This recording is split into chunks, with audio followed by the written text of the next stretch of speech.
faites l'appel, s'il vous plaît, Madame le greffier.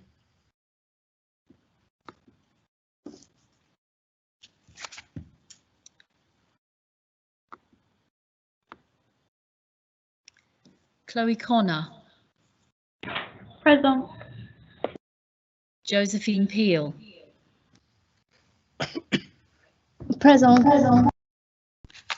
Naomi Balderson. Present.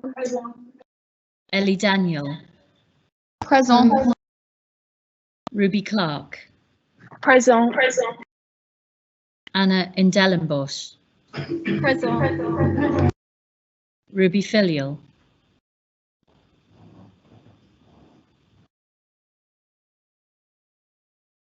Present. Matilda Garoud. Present. Olivia Kavala. Oh, present. Moses Sape. Present. Henry Devonport. Present. Archie Willits. Present. Olivia Kavala. Present. Max Furby.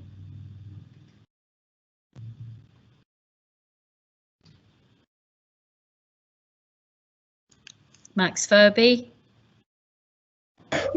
Present. George Dowling. Present. Jem Gurner.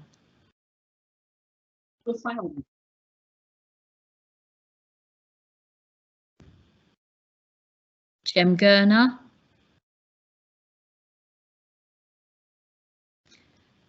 Darius Cayley.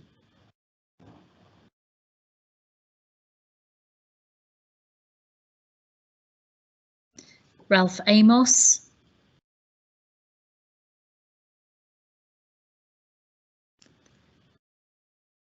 Keenan Bryan.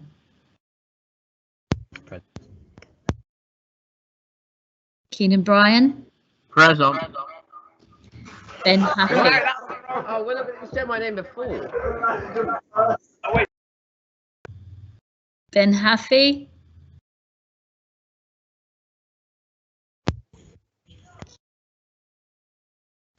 Samuel Willis. Present. Jason DaCosta. Present. Ben Haffey.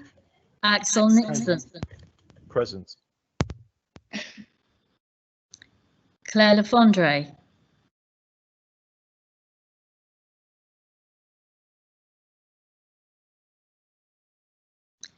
Jude Anquetil.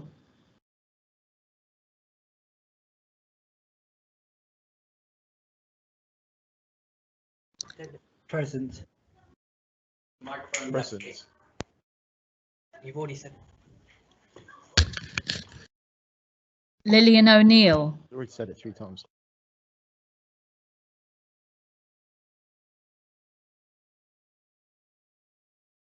Amelie Byrne.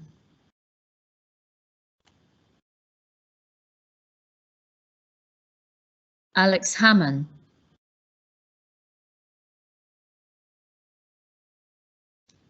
Katie Bishop.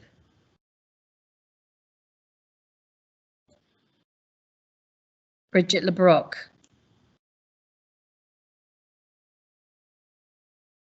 Nina Gomez.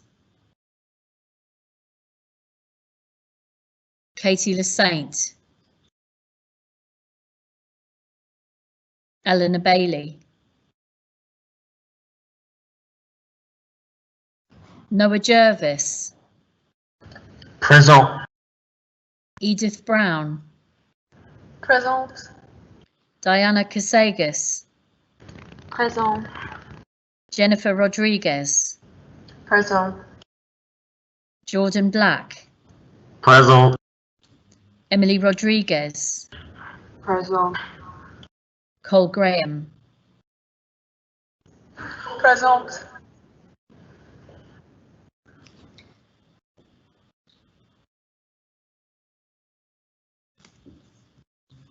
Jem Gurner. Present. Darius Cayley, Present.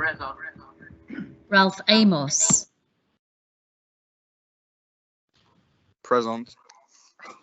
Ben Haffey,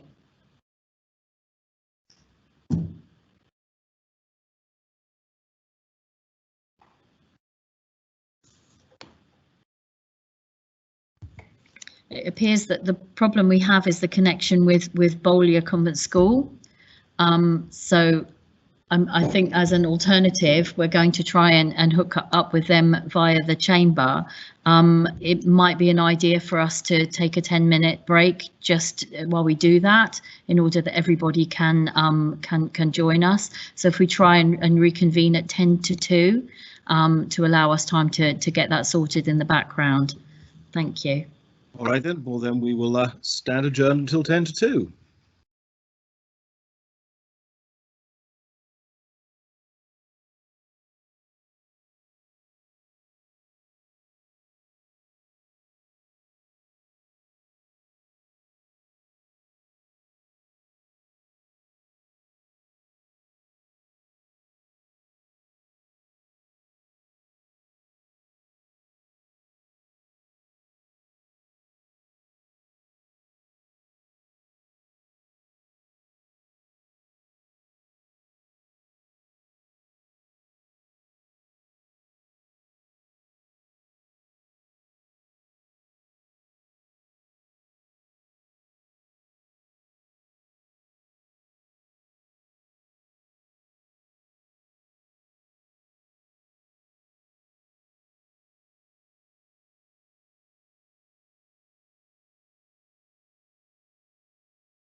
I was, I wasn't sure. I thought it was just a rumor, but that's so cool.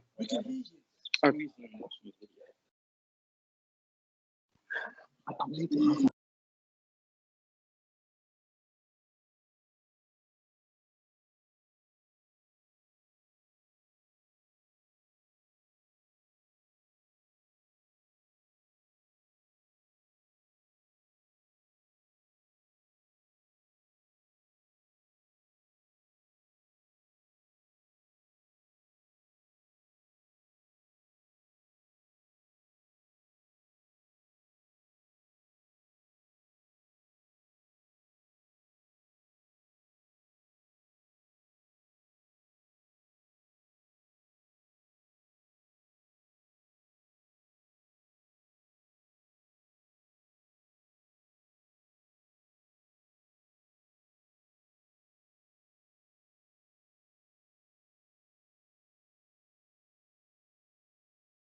Can I ask somebody to speak, please, so that we can hear through the speakers in here? Hello. Marvellous, thank you. I think we should be ready to start imminently. Thanks, Lisa.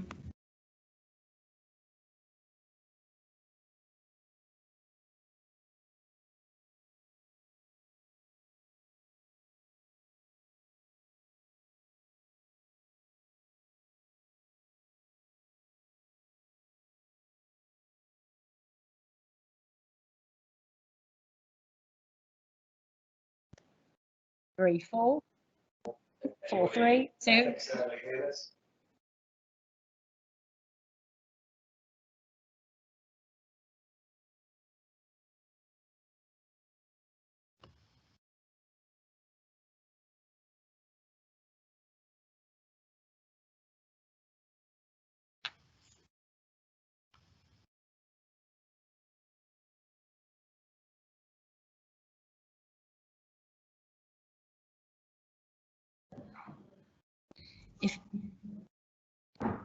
If you're in a room with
The bailiff.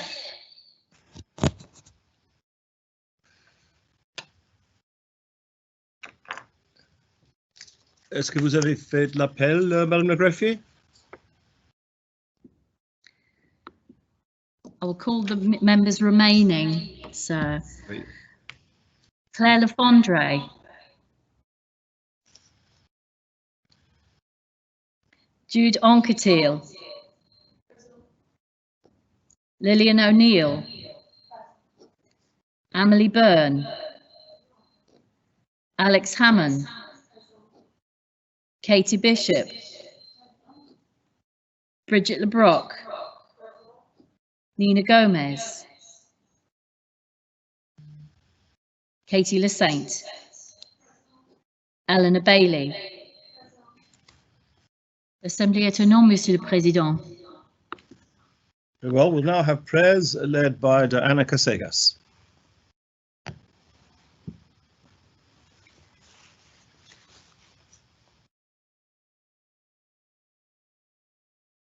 Notre Père, qui es aux cieux, ton nom soit sanctifié, ton règne vienne, ta volonté soit faite en la terre comme au ciel.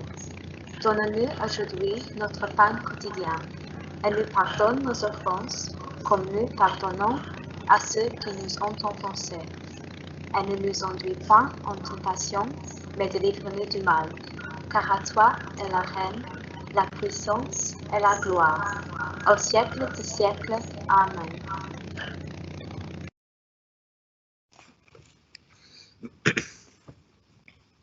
L'Assemblée est constituée.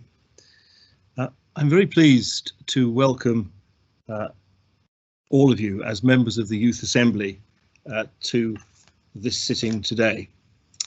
It's a real pleasure for me to be part of this assembly because it's a very important thing that we're doing, and I hope that you're going to have an absolutely excellent afternoon. Now, I'd love to have stayed for the whole event, but I'm in the middle, I'm afraid, of judging a court case up here at the RJNHS, and I have to go and do that in just a few minutes. But I can therefore only stay, I think, for the first questions or two. But you're fortunate because the Deputy of Greville, Deputy Carolyn Labby, who's chair of the Commonwealth Parliamentary Association, which sponsors this event, will take over from me and will take over the chair for the rest of the session, so you will be in very good hands indeed. I am sorry that I can't be here for the whole event, and I'm sure, judging by the questions and the debate topics listed on the order paper, it promises to be a very interesting afternoon. I hope you enjoy the experience and that it inspires you to take an active part in our island's democracy. Maybe you may even think about pursuing a career in politics, or at the very least, consider it important to vote whenever you're able to do so. I hope you have an absolutely wonderful afternoon. I'm sure you will, but I'm certain that ministers are very eager to answer your questions, so we'll make a start on the questioning. The first item on the order paper is question time, and I call upon Jem Gurner, who will ask a question of Deputy Scott Wickenden, the Assistant Minister for Children and Education. Skirner.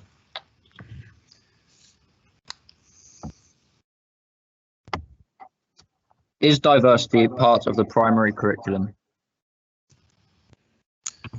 Assistant Minister.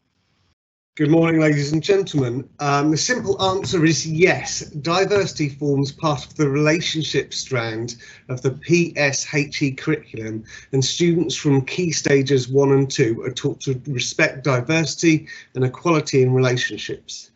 At a deeper level, there is work to do within the advice and non-statutory elements of the primary and secondary curriculum to ensure traditional biases that may have previously been overrepresented by white Western authors, scientists, artists or thinkers are balanced more fairly with those from different backgrounds and starting points. Well, does anyone wish to ask a supplementary question of the Assistant Minister? If you'd indicate whether or not you wish to ask a supplementary question in the chat, and I'll call upon you.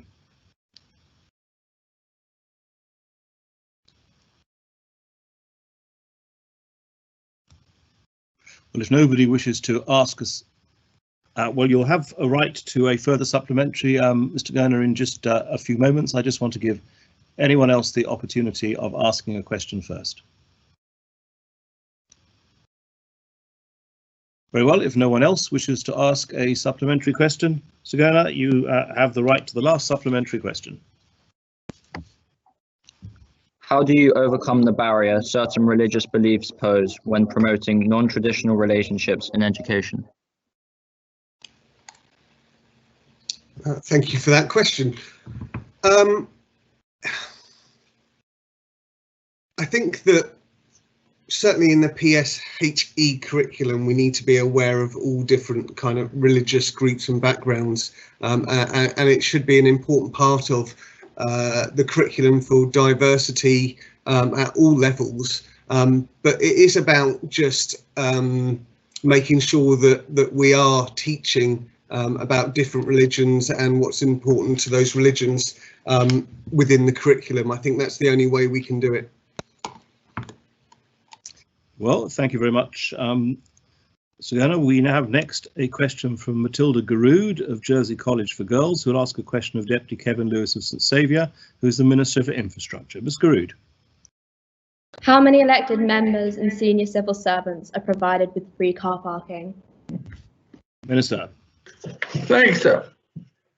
45 elected members, when on official duties, are provided with a permit by the Department for Infrastructure, Housing and Environment, IHE, for free parking in public car parks administered by IHE.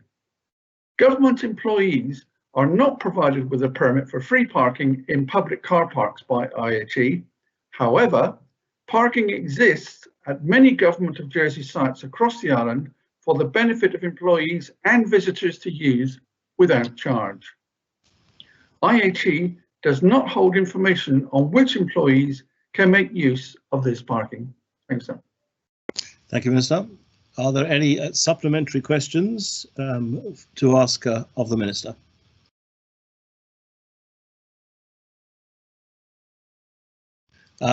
Yes, Mr. Langhorne.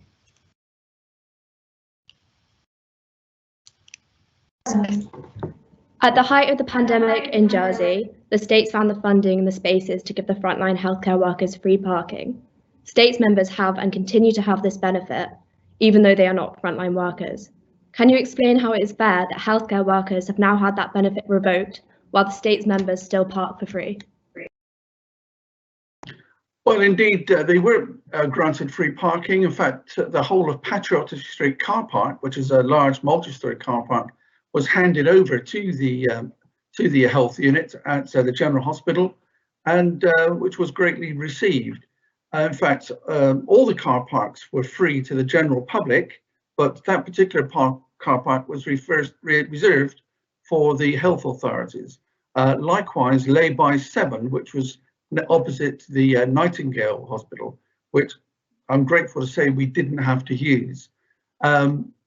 It's a double-edged sword with regard to parking generally, because car parks were free in town in multi-storey car parks, but it means that there wasn't the turnover there for the public, so that people who live in town would actually go and park their vehicles there, so people who couldn't come to town to do their shopping. So we need the turnover of people to keep town a very vibrant place.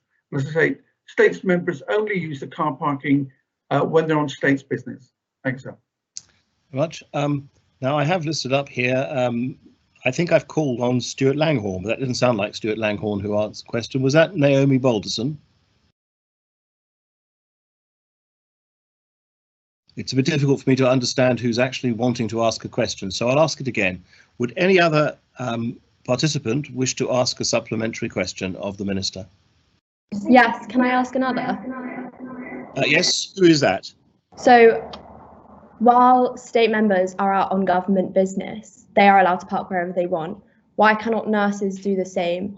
And the pandemic is still continued, but their parking has now been revoked. So, well, I don't know, but are states members worth more than our nurses? Absolutely not. But I say the states members are very much restricted to certain car parks. They can't park wherever they like. And say it's only on states business, which is quite rare. 45 states members do have permits, but not everybody uses them.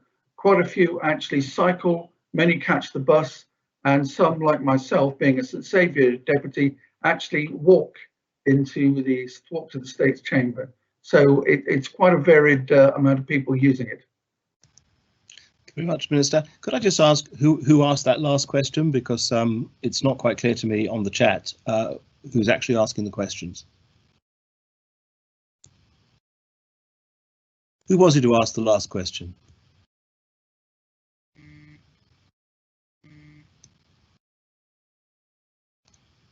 So that was both from Matilda, then I assume Matilda Garood. So does any other member wish Or does any other participant wish to ask a question of the Minister about this matter?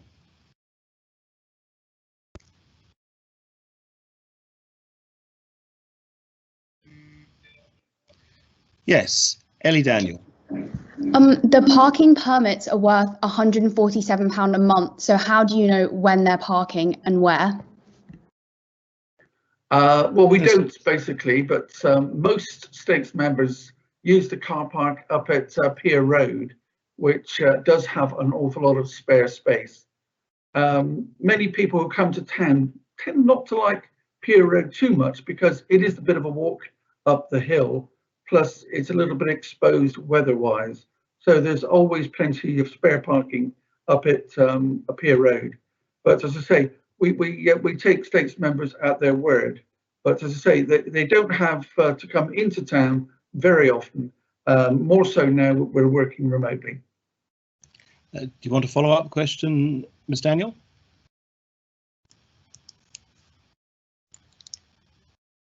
No? Does any other person wish to ask a question of the Minister on this matter?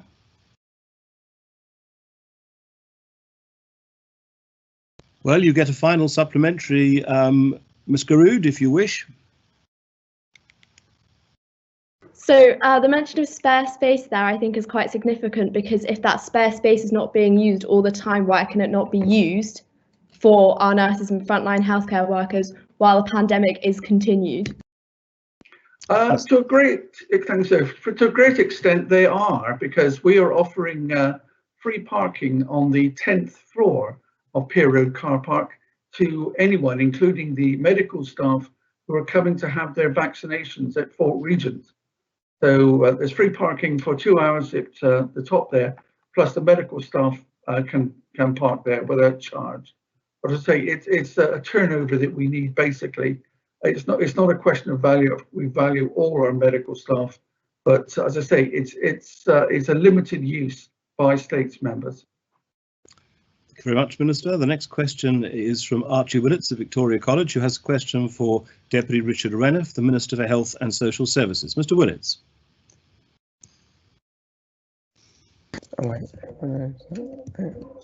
Will the government implement the requirement of a vaccine passport for travellers to the island? Minister. Yes, and I thank Mr. Willits for his question, sir. The government is currently considering all options in relation to the implementation of vaccine passports. There are motivating factors across all sectors for their implementation. The government is keen to reopen the economy, while individuals are hopeful for a return to normal life. Public health experts continue to focus on reducing transmission of coronavirus and protecting the health and well-being of islanders. Jersey is ahead of many countries in the world with its vaccination program. Further division between those vaccinated and unvaccinated has the potential to raise political and ethical questions. The success of the vaccination program requires high population coverage. Linking vaccination to travel may provide an incentive for those who may otherwise be vaccine hesitant.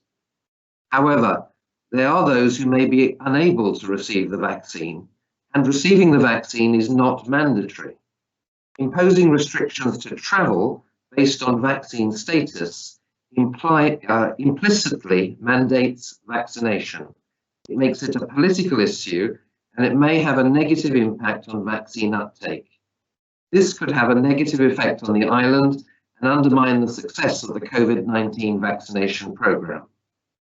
So vaccination passports require a fine balance between the public health and economic impact of the pandemic, which requires consideration of individual liberties while aiming to achieve protection of the whole population from COVID-19. As a government, we continue to work on this emerging complex topic.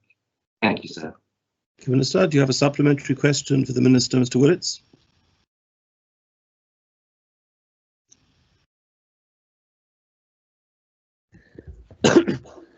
Do you know by what point in time you will have made this decision on the vaccine passports?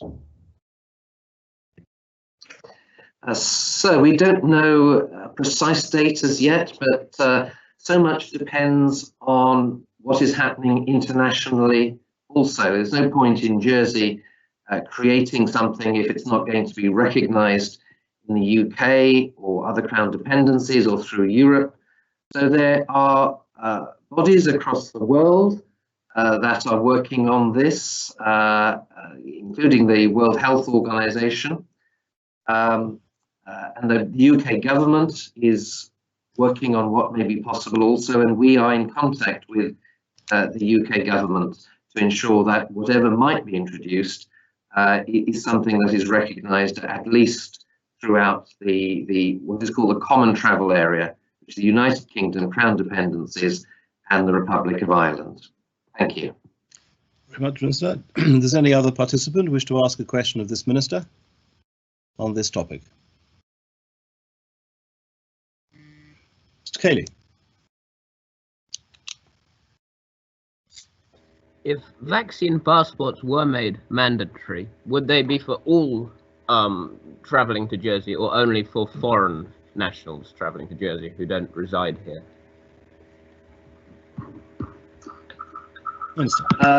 Yes, that is very topical, because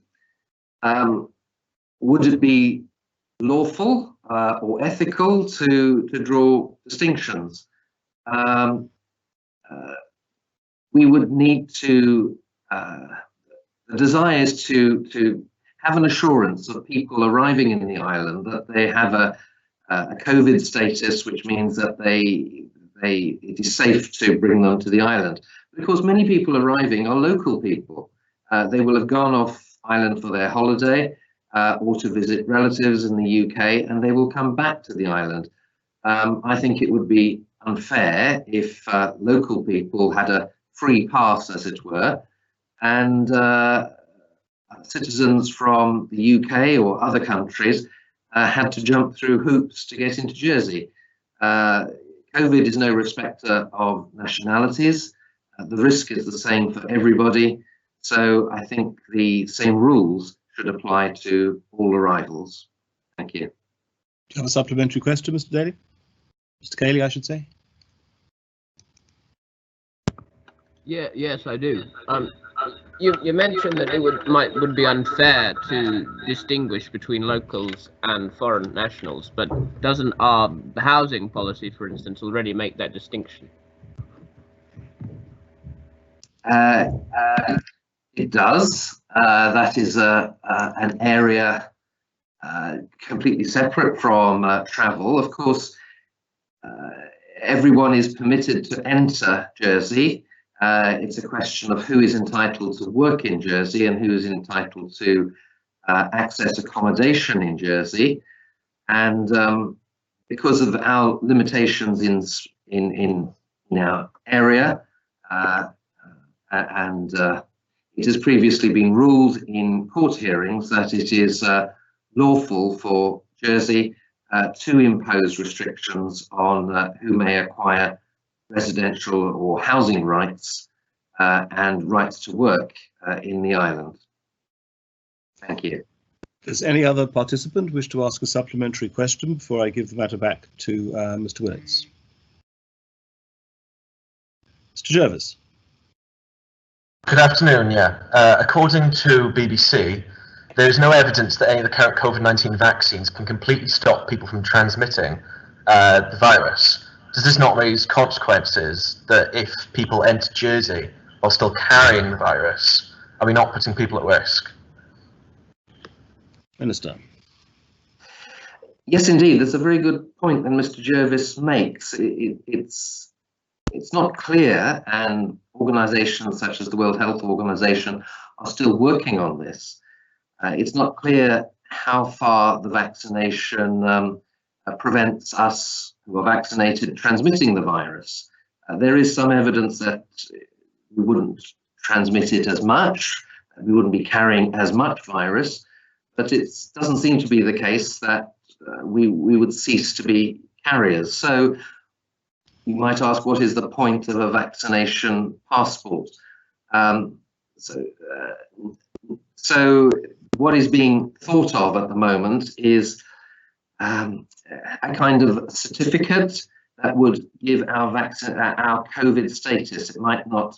It would say whether we've been vaccinated or not, when we were vaccinated, but also when our last test was and whether the test was negative, all the sort of information that might be useful to have at a port of entry. But the mere fact that we've been vaccinated should not necessarily mean that we can do away with isolation. Mr. Jervis is quite right that it is still possible, it would seem, to carry the virus even though we've been vaccinated. Thank you. Thank you very much, Minister. I now, I'm afraid, have to step away and go and deal with that trial that I was mentioning to everybody. The Deputy for Greville will now take over. Mr. Jervis has the right to a supplementary question if he wishes to ask one, and afterwards I have listed to ask a question Ellie Daniel.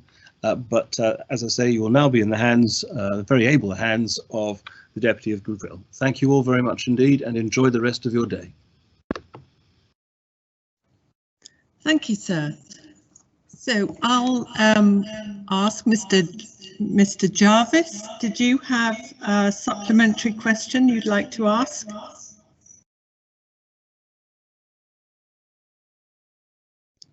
No, thank you. I see Ellie Daniel, you have a question that you'd like to ask Deputy. Yeah. You're going to mute that. Sorry about that. The Minister mentioned in his response that the vaccine passports require a fine balance between the public health and the economic impact. So why are they choosing to open the borders, which is going to put public health at risk, before fully opening all local businesses in Jersey, which will help the economy?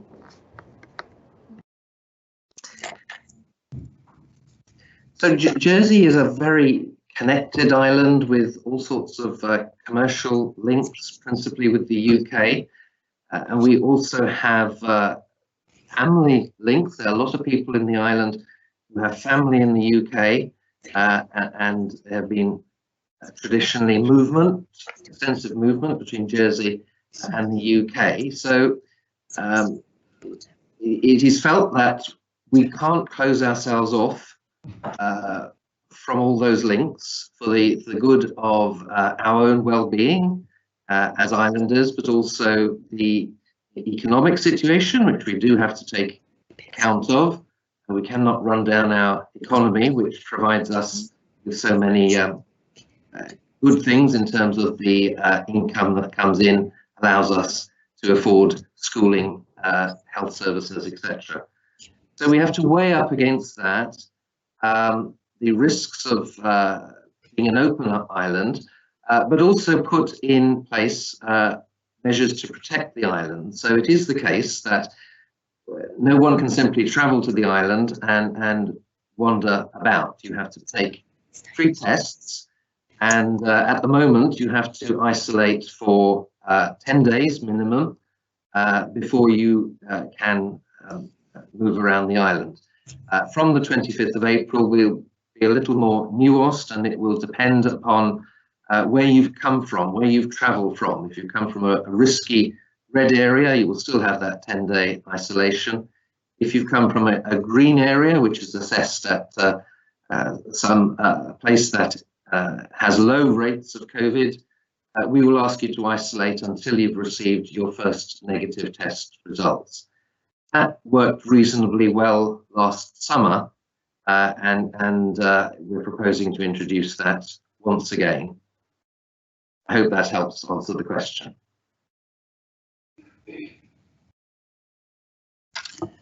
Does anybody else have any supplementary questions for the Minister of Health? Yes, Anna Edeln-Boss. I was just wondering the rationale.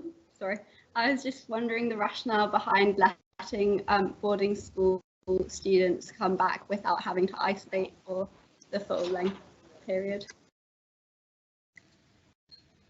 Minister. Yes, again, a good question.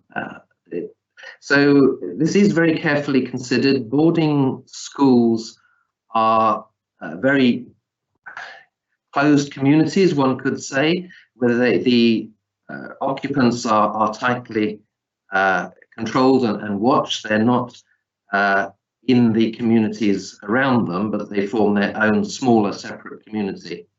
So if they can show that there has been no cases of COVID within the school, and they've been regularly tested, and that they've moved straight from the school to their departure port to get to Jersey, then we have judged that sufficiently safe to allow those boarding school students to come into the island on a different sort of isolation regime. But this isn't just any sort of random choice that has been carefully considered by the medical experts and assessed as safe. Thank you. Okay, does anybody else have any further supplementary questions for the Minister?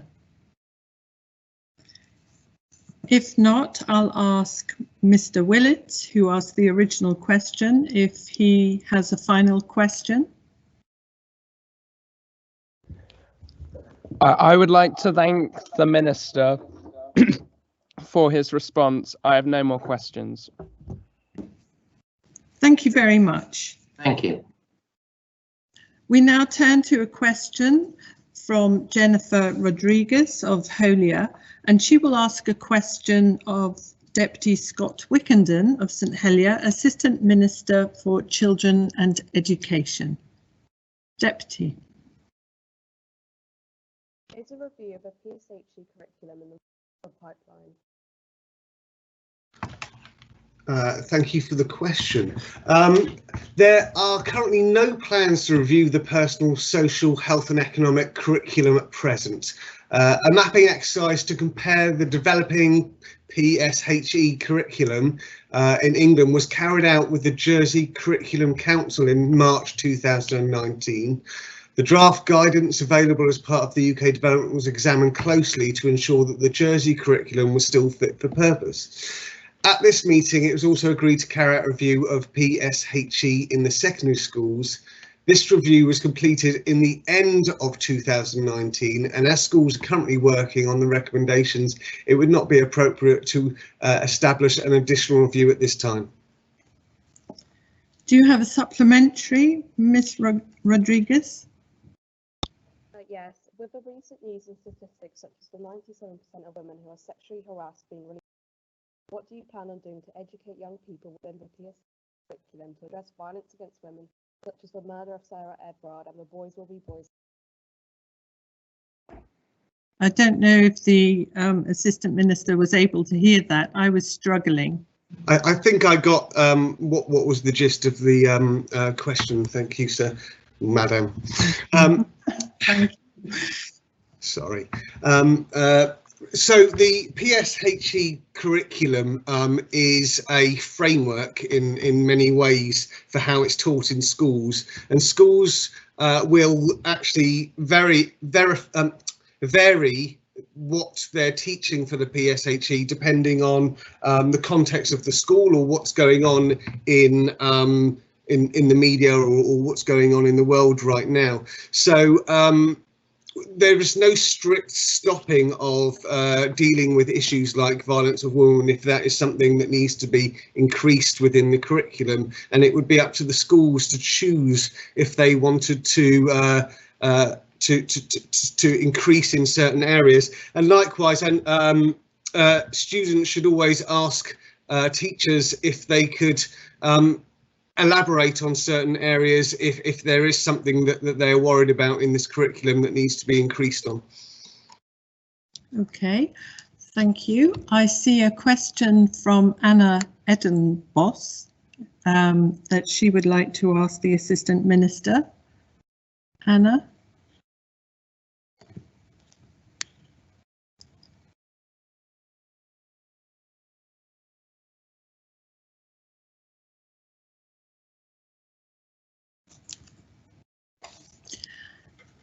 Okay, I think that question, she's saying that was from the last time. That's fine. I have a question then from Olivia Koala. Would you like to put your question? How many female head teachers are in the state sector and are they underrepresented?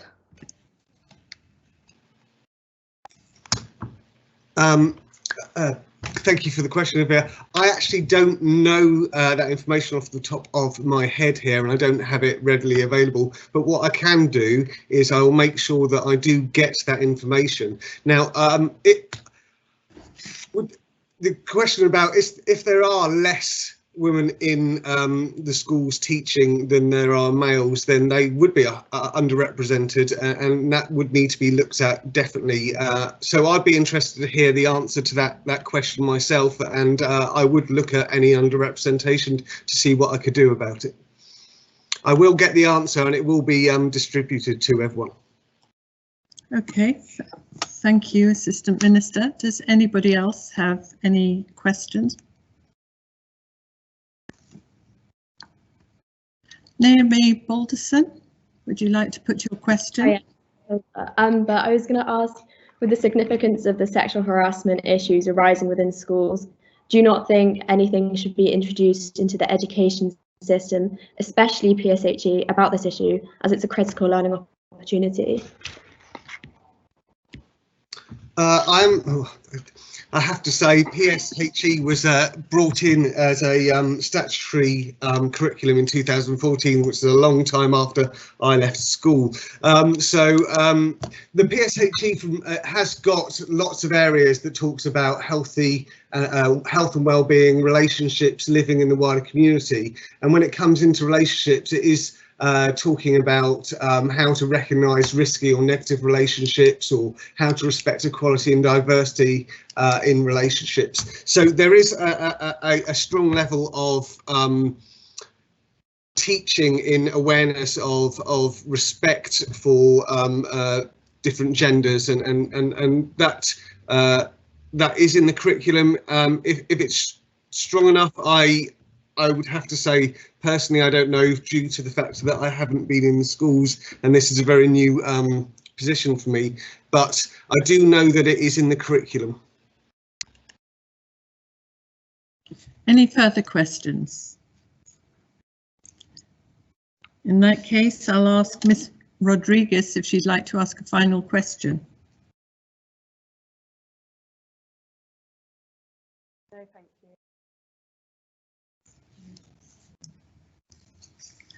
Okay, we'll move to the next question to Keenan Bryan of De La Salle, who will ask Deputy Trevor Poynton of St John, Assistant Minister for Health and Social Services.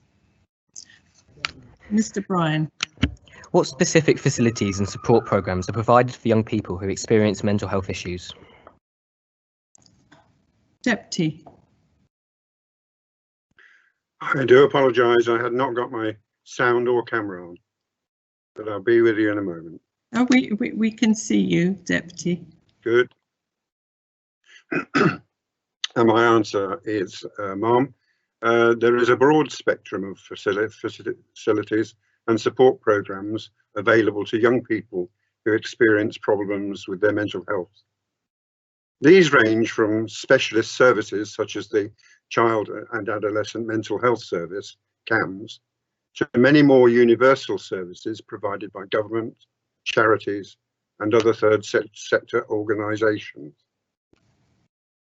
We have the Youth Enquiry Service, better known as YES, the LGBTQ Youth Project, My Time for Young Carers, and introduced last year, KOOTH, KOOTH, an online counselling and support service for young people that is available 24 hours a day, 7 days a week.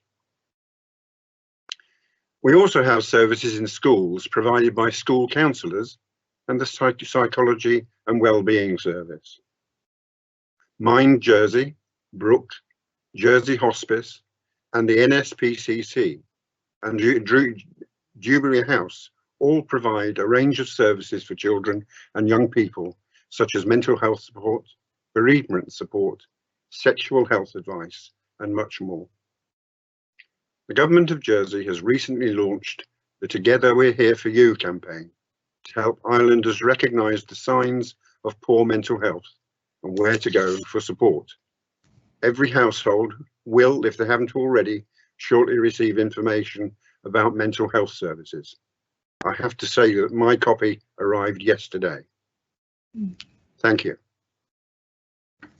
Thank you, Jeff. Mr. Bryan, do you have a supplementary question at this time? I do. Does the Minister believe that this is sufficient? Minister. When you wonder if you could clarify that question, is it sufficient? Do you believe that the government programmes that you have in place to support young people are of sufficient nature to give them the correct help when they most need it? Okay, the evidence over during 2020 and the COVID pandemic is that no, we haven't sufficient to offer the support needed to the many children and adolescents that have presented themselves to the service. We have a massive increase, and I use the word lightly, a massive increase in the number of young people and children who are feeling anxious and emotionally upset and who present themselves to various services, to Mind, to contact Cooth, and there'll be over 300 contacts there, to the other charitable organisations who are there to look after children. The most recent to come into the support programme is Silkworth for adolescents. So there's an awful lot out there, but no, it's not sufficient because of the numbers of people that have suddenly become distressed within our society. Thank you, Mom. Thank you. I see Naomi Balderson, you have a question for the Assistant Minister. CAMHS is inundated with patients whilst being understaffed and underfunded. How are you specifically improving this? Well, as a matter of interest, and I don't have to think very hard about this, as a matter of interest, we have recently discussed putting a proposition to the Council of Ministers to increase the budget for this year. There's already increased budget for 2022, but because of the experience of 2020 and the large numbers of referrals and the fact that people are going to fall off the edge if we don't do something, we put in a bid for nearly £1 million to fund 5 additional clinical staff to begin to meet that need. Really, that's our main efforts, Ma'am, at this point. Thank you. Do you have a supplementary, Ms. Balderson?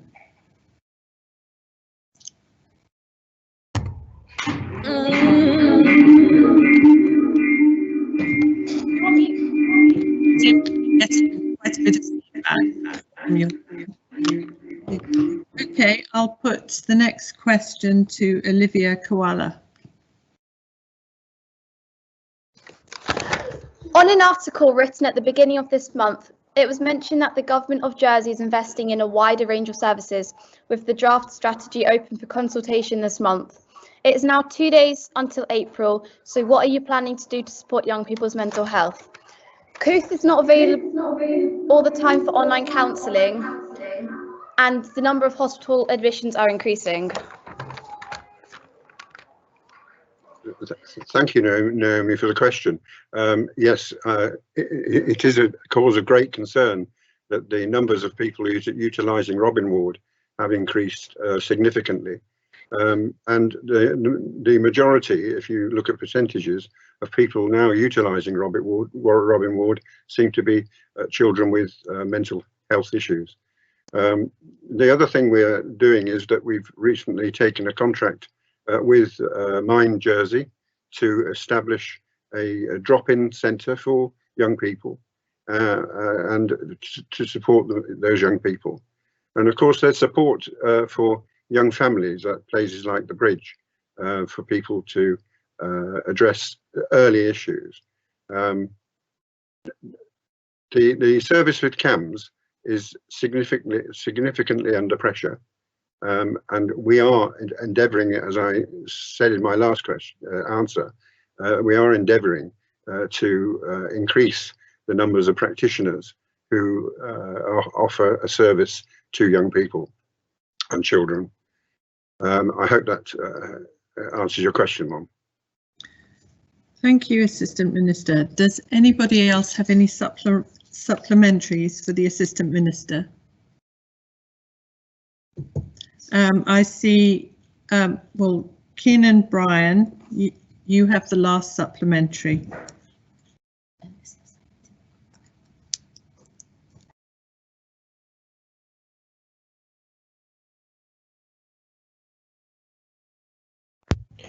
Does the Minister believe that it is appropriate to place under 16s with mental health issues into Robin Ward to get treated, and then 16 plus into St Saviour's Hospital to mix with ill adults? Thank you for the question, Keenan. And Mum, I would like to be very honest about this. In relation to both questions about the under 16s and the over 16s, both provisions are not adequate. They are not necessarily appropriate. But in the face of not having inpatient facilities for children with mental health issues, and with numbers previously being so low, the capital expenditure to do that would have been perhaps prohibitive. In relation to over 16s, when we came out of the 2020, there were actually 3 persons residing in Orchard House. Entirely inappropriate. Again, we need facilities, and the numbers have increased. We were in a situation before 2020 that if one individual needed accommodation and supervision, they would have to, if we provided specific accommodation, that individual would have had to be on their own because the facility would be so underused. And there were actually people, there was actually one person at Meadowview in the middle of last year, which I thought was a difficult situation. But given that numbers are rising, if they rise to a point at which the government need to address the physical provision to accommodate mental health, children and young people with mental health, then we won't shy away from putting in a bid for the funds to do that. I trust that answers your question. Thank you, Mom. Thank you, Assistant. I didn't actually see that there was a question from Bolia, who are in this chamber actually. So I was following the feed online. So I apologise. So I'd like to put the question to Katie Lasaint, because she would like to ask something. Katie. Services were reviewed, and when will they next be reviewed? I'm sorry, Mom, I didn't catch the beginning of that question, and we got awful feedback toward the end. When was the last time these services were reviewed, and when will they next be reviewed? Thank you for the question. The services are currently under review, and a project is underway to better design the services. We've not been sitting on our hands, I can assure you. The officer team have been working really hard to produce this this case for additional staff, and that has involved looking at the whole service to see just what we're providing is appropriate to the various needs that are being presented. I trust that deals with your question. Thank you, Mark. Thank you. Assistant Minister. Mr. Bryan, do you have the final question?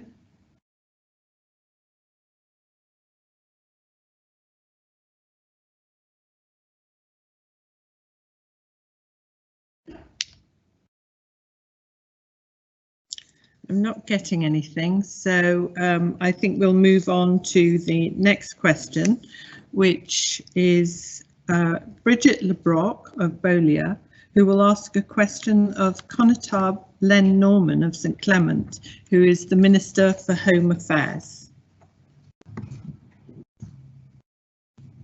Bridget.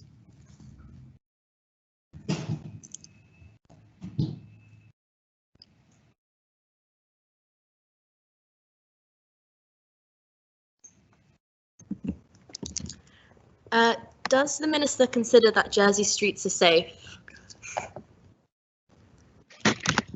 Minister. Yes, thank you, ma'am. Yes, I do consider that Jersey streets are safe. Our law enforcement agencies do an excellent job of ensuring that that Jersey is a safe place to live, work and visit, where people are safe and feel safe. Of course, incidents do occur, and although they are thankfully rare, Islanders can be reassured that the State of Jersey Police are well equipped and stand ready to investigate offences and provide appropriate support for victims of crime. 2020 saw the second lowest recorded crime figures since the State of Jersey Police began keeping electronic records, some 2,913 recorded crimes. Recorded crime in 2020 was 10% down on the 2017-19 average, and domestic crime was 2% down on the same period. Sexual offences were 34% down on the 2017-19 average, and all offences associated with the nighttime economy were 27% down on those recorded in 2019. Of course, a significant proportion of these reductions in crime are linked to COVID and the closures of the nighttime economy. That said, it clearly demonstrates exactly how safe Jersey streets are at the present time, and the challenge now for the State of Jersey Police and its partners is to do all it can to maintain these low levels. Thank you, ma'am. Thank you, sir. Sorry, I think it was muted in the assembly before. So I'm going to ask Ms. LeBrock if she has a supplementary. I do. In response, you can be quoted to say domestic crime was 2% down. Do you believe this is good enough? And how will you be implementing changes to ensure this number is once again lowered and be a substantial amount? Any one crime, in my view, is one crime too many. And domestic abuse, whether that be crimes of violence or whether that be coercive and controlling behaviour, is one crime too many. So we will be, well, I will be bringing to the Assembly later this year a dedicated domestic abuse law, which will show that how significant we consider domestic abuse compared to simple, well, relatively simple crimes of violence.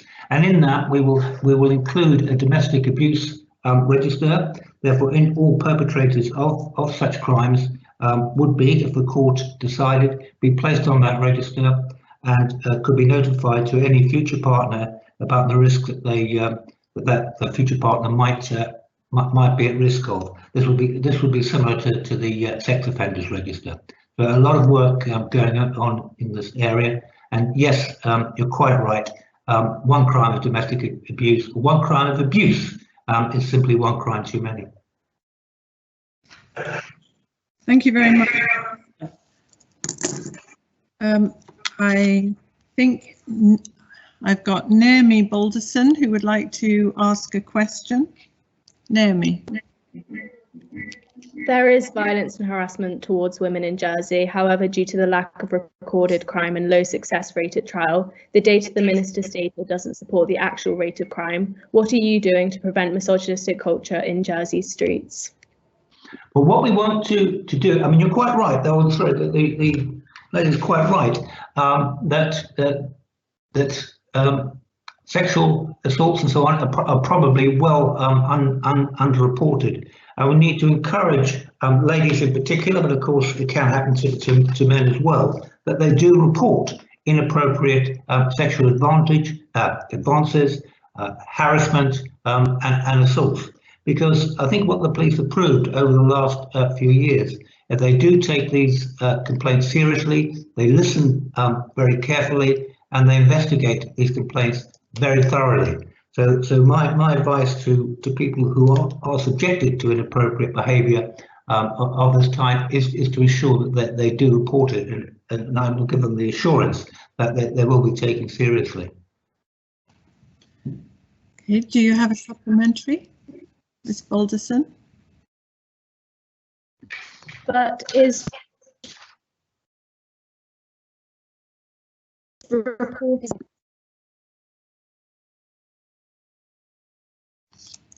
I didn't pick that up. Sorry, is reporting something preventing the crimes from happening though? No, of course it's not. But what we've got to make sure is we have the appropriate laws in place. But what will help the reductions in this area if potential perpetrators are aware that they're more likely to be reported, and then they're more likely to be investigated and possibly prosecuted. That would be where if they're not reported, that they will tend more to feel that they can get away with it, and that is not good. Thank you, Minister. I have Ellie Daniel next. I'm not sure if Miss Daniel wants to ask a question or if it's Josephine Peel. Hi, yes, it's Josephine. What measures are in place to combat youth crime in Jersey, as current measures are not sufficient, which is clear as curfews are regularly broken by youths? Minister. Well, I'm not quite sure what Peel means by youth crime. Certainly right at the top of our minds at the moment, there's a small cohort of young people who are causing challenges, particularly in the town area. Of course, challenges with young people have always been there and will continue, I have no doubt, to a greater or lesser extent. And I think it's because some children and young people are not always fortunate enough to have a stable, loving and safe family environment to grow up in. Some of their early years experience has probably contributed to the sort of behaviour we're seeing. This is not, we cannot find a solution by enforcement alone. It's got to be a cross-government agency approach. And we're working, or the police are working with the Youth Service, SIPES, and the Children's Commissioner to get programs in place to divert young people with the sort of difficulties I've spoken about away from crime, and to give them different outlets for their for whatever it is that they wish to do. So it's something which is, you know, it's not simply enforcement. It's about finding the right programs to support these youngsters and keep them away from crime and the criminal justice system. Ms. Peel, another question. Hi, yes. What steps are the government actually directly taking to stop this from happening, to stop people being followed home with knives and things like that?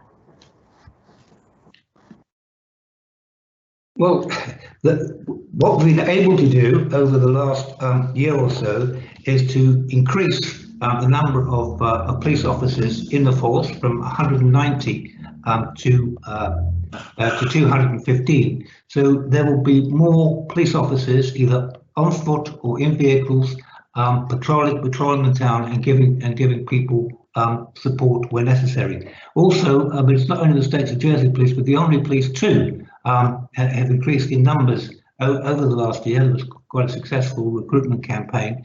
So they are there to help and support the community and protect them from all sorts of crime.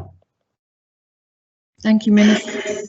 I see Chloe Connor next.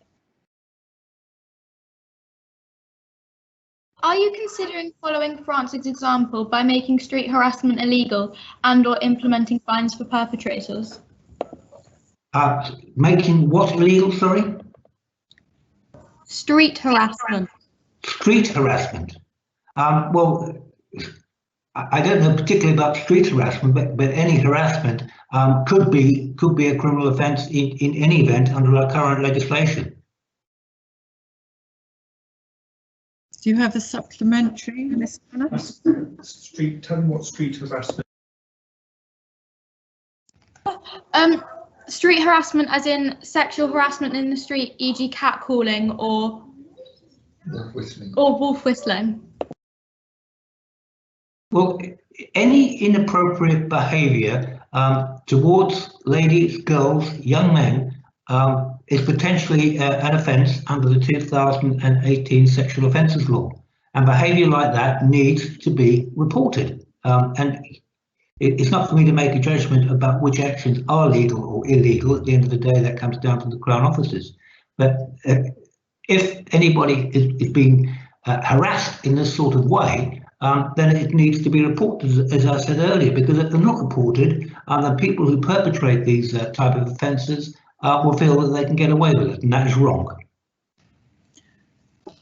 Thank you, Minister. In the Assembly, Jude and What are your thoughts on implementing a curfew for men to make Jersey's streets safer for women at night? I don't like the idea of curfews. I mean, are you suggesting, or is the question suggesting, that only females should be allowed to walk around town at certain times of the day or night? You know, while most sexual offences are perpetrated against females, males too do have occasions of sexual assault. No, I think, you know, we need to treat people equally. Thank you, Minister. Do you have a supplementary, Ms. Anquetil? No? Okay, in that case, oh, sorry, I've just seen another question in the feed. Keenan Bryan would like to ask another question. Helping Jersey streets be safe, we need to keep young people engaged.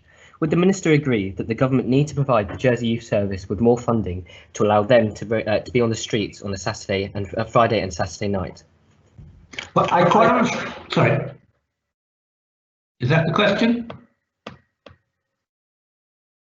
I don't know if they do need more funding, and that would be a matter for the Minister for Education to decide that and make his case. But certainly, I mean, I've been aware. I mean, I've been out a number of occasions, not recently, of course, because of COVID, with the State of Jersey Police on Friday and Saturday nights, and the youth services always had a significant presence. Naomi Balderson, do you have a question for the Minister? Hi, yes. Do you have the statistics comparing male to female sexual harassment in Jersey? Not with me, no. Sorry. Okay, and I have a question in the chamber from Katie Lasagne. Katie. What are you doing to help raise awareness and also educate people on dangers in the streets? Sorry, I couldn't hear the question.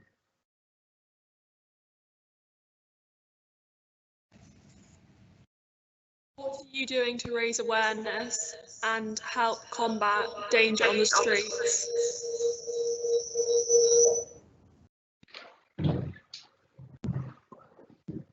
During any particular year, we have quite a number of awareness campaigns, social media campaigns, to let people know what the issues actually are. And as I said before during this question time, the most important thing is that when people do feel threatened, or when they are threatened, that they're reported. That is going to be the greatest deterrent and the greatest piece of security for young women, or any women, girls and young men as well.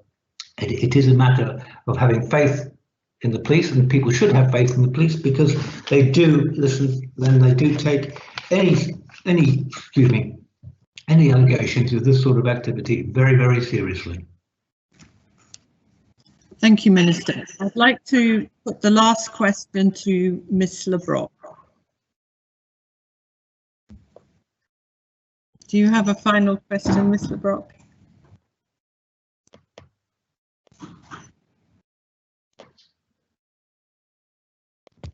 Do you think more should be done in schools? You can't, or I'm not quite sure what the question means, but certainly should more be done in schools? I don't mean what area should more be done in schools.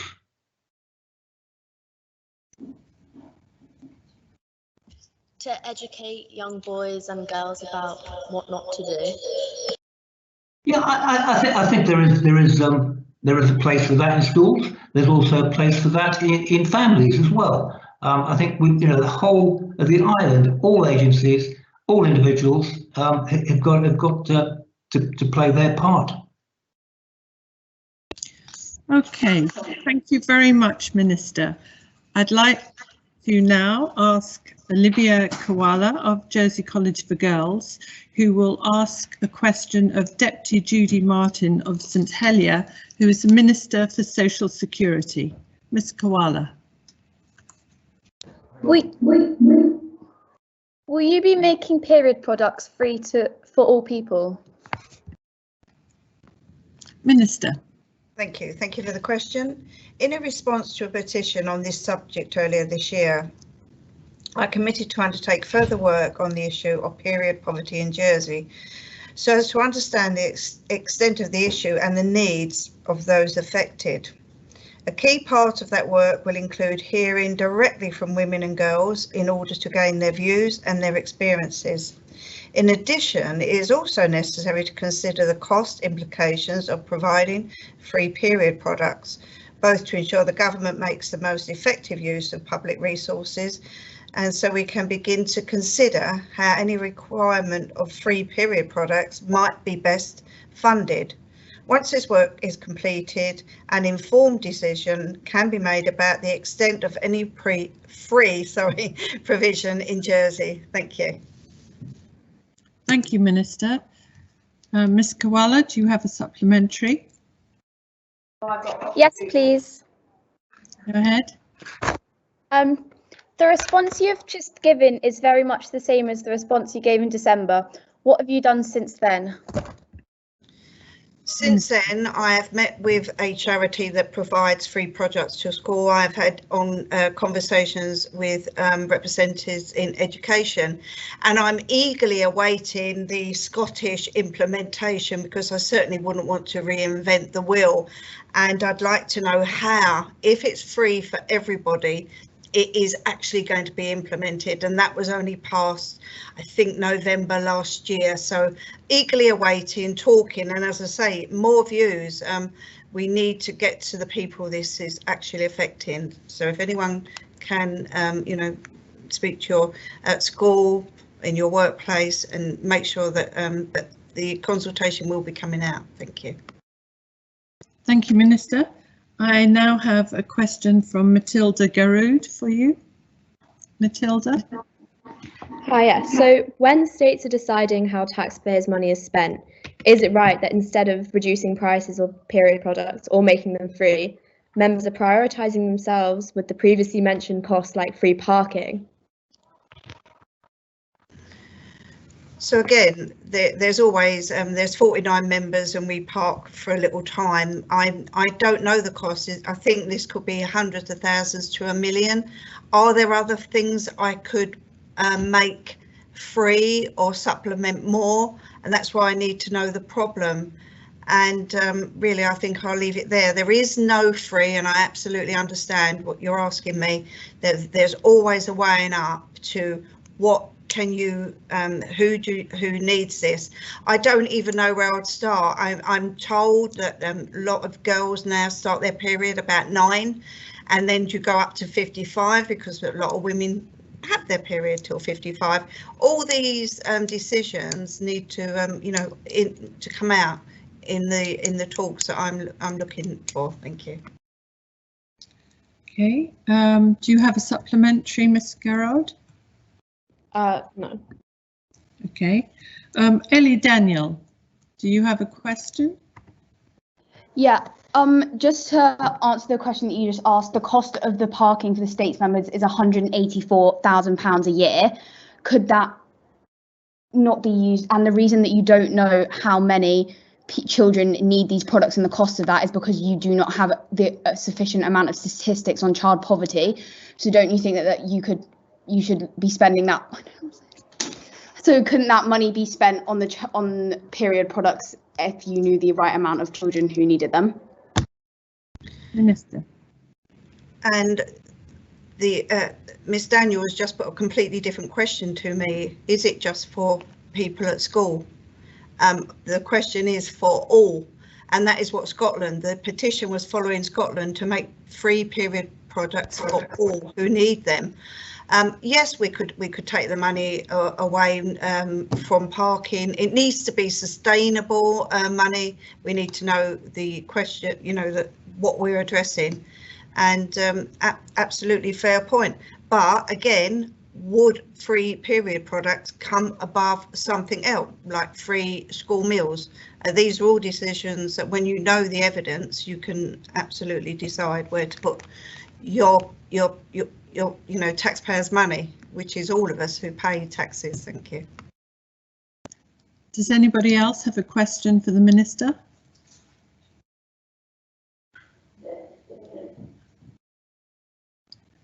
Very well. If not, I'll put the final question to Ms. Koala.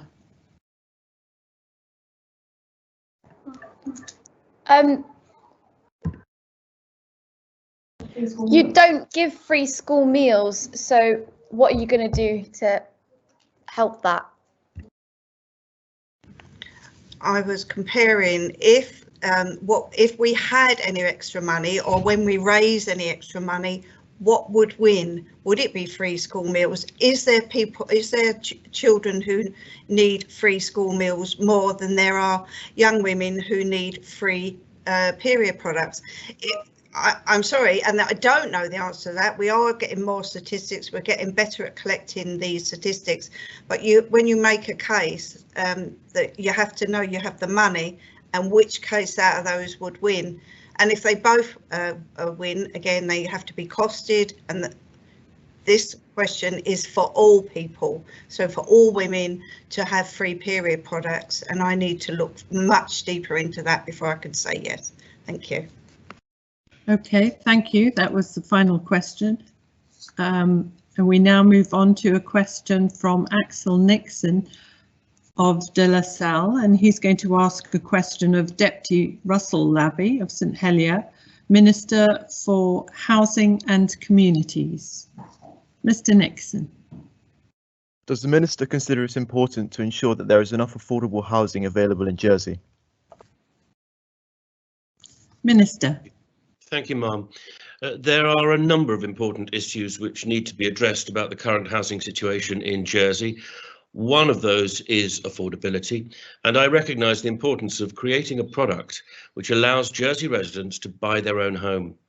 I want to ensure that local talent is encouraged to stay on the island or return to the island, and addressing affordability will certainly help and is a priority not only for me but for the Council of Ministers as a whole.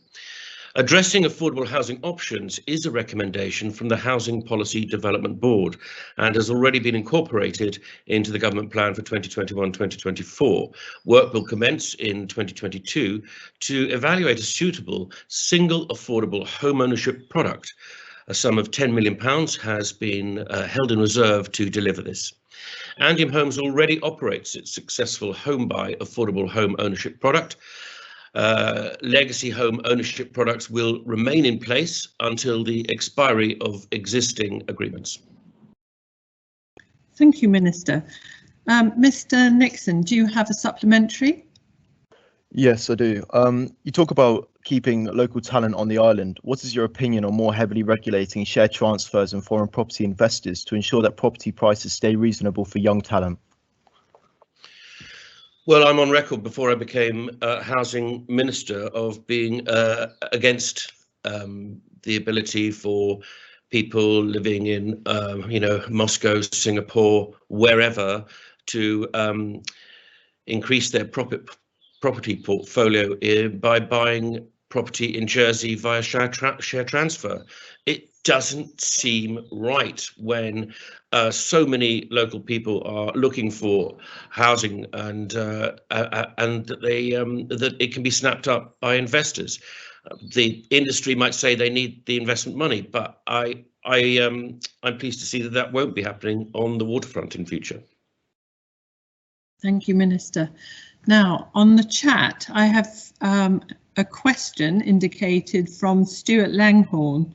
Now, I don't think the question is from him, so please could you indicate who is asking the question? Chloe, from my list, that is Chloe Connor. So Chloe Connor, would you like to ask a question of the Minister?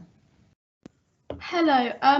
How will you be ensuring that there is enough affordable housing for all, as you do not have the statistics of children of divorces living in poverty? And that would suggest that a child who is half living in poverty and half not living in poverty would not actually have to have a house when they're not with the parent who is above the poverty line. Well, thank you, Mum. It doesn't matter whether you're selling hose pipes or houses. If there is more demand than supply, prices are going to go up. So what I'm principally focused on is ensuring that we do get a steady increased supply of homes available to both buy and rent, and especially affordable homes. Now, we've seen that there are lots of plans around. We've seen that Ann Court is being developed. Call it low rise is being developed by Andium Homes. Those are the ones under construction. There's also plans for Gas Place, for Ann Street Brewery, for the Metropole Hotel, the Apollo Hotel, the Kensington, but none of those have planning permission. And as we've seen with Gas Place, when they don't get planning permission, that holds things up. So one of my chief focuses since becoming minister just a matter of weeks ago is to try and do something to get government to let the housing providers know, Andium, housing trusts, SOJDCs, the development company, let them know sooner what state-owned land might be coming their way. So we have a pipeline, but that pipeline needs to stretch further into the future. We need to make sure that the right houses are being built for the groups which you've referenced as well.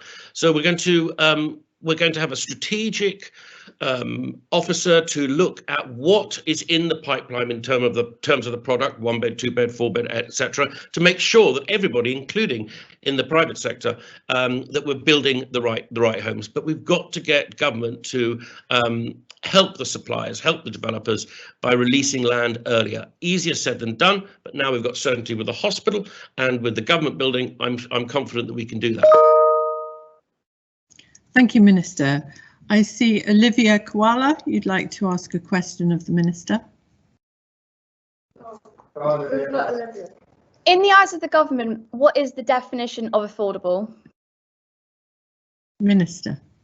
Well, that's a very good question. I'm not sure that's ever been defined in that way. I don't have those figures, but what I said when I decided to run for this job, when the Chief Minister asked me to do it, it was quite a surprise. But what I really hope for, the ultimate aim, is to ensure that everybody in Jersey who wants to buy a house and can buy a house can buy a house. And supply is a big part of that I've referenced in my last answer, but it's not supply alone. We have to, because of Jersey, the strange situation with Jersey, we have to help people. Government has to help people with a product, a financial product that will enable them to buy their own home. A lot of people are renting at high rents and cannot afford to save for a deposit. So is there something we can do to help people get a deposit? That I'd like to see. And the States of Jersey Development Company with the Jersey College for Girls development did say to their buyers, look, you can buy off plan in terms of put your name down for this thing. It'll be yours in 2 years' time once it's built, and you've got the 2 years to save the deposit. And that's what a lot of people did, and that's a good scheme. Thank you, Minister. Chloe Connor would like to ask a supplementary. Yes, hello. I think you may have misinterpreted my last question as a house is not like a hose pipe. You don't have the statistics about children of divorced parents where half of them are living in poverty. So it doesn't matter about the amount of houses available or their cost if you don't actually know that these children exist, as they won't have a house to live in. That's a very, very good point, and I'll certainly chase that up. Thank you. Does anybody else have any further questions? If not, I'll ask Mr. Nixon to ask his supplementary, his final question. Yeah, so this one is a bit more off topic, but still on the topic of housing. Currently, you cannot develop on a listed building and change something as simple as putting double glazed windows into a Victorian house.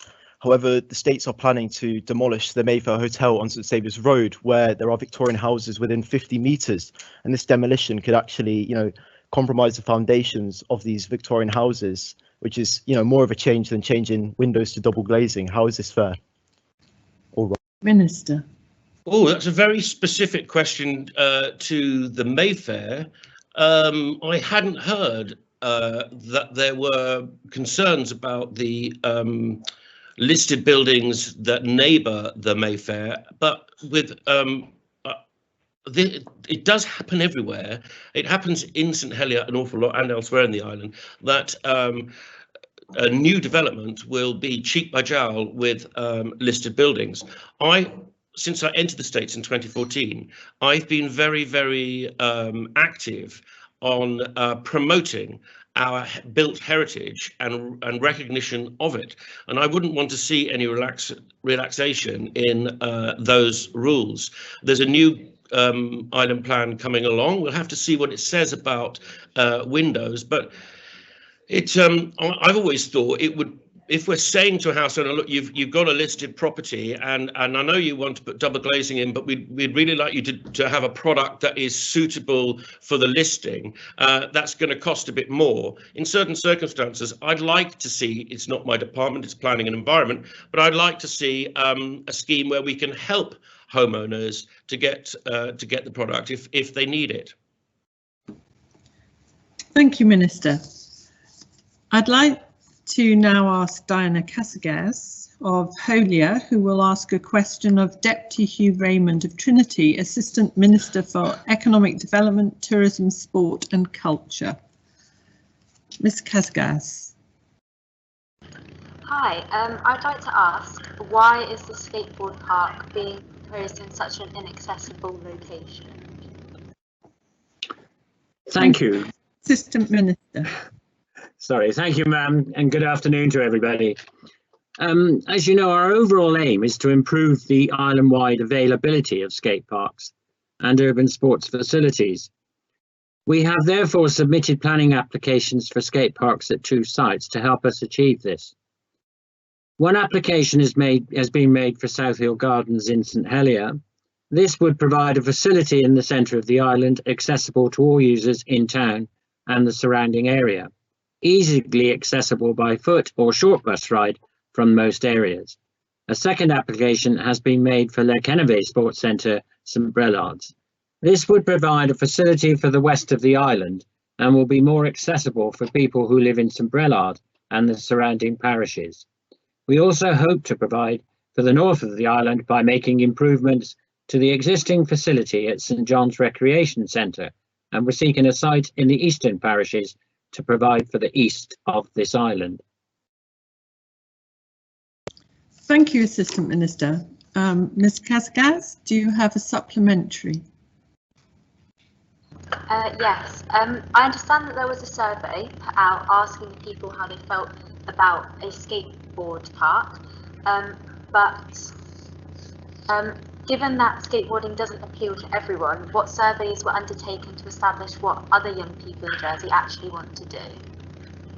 Well, we have been following through. You've probably been reading about the Inspiring Active Places, and that is that we want to make sure that as many as of our youngsters and older people get back to doing some active sporting event, whether it be bowls, whether it be tennis, whether it be cricket or whatever.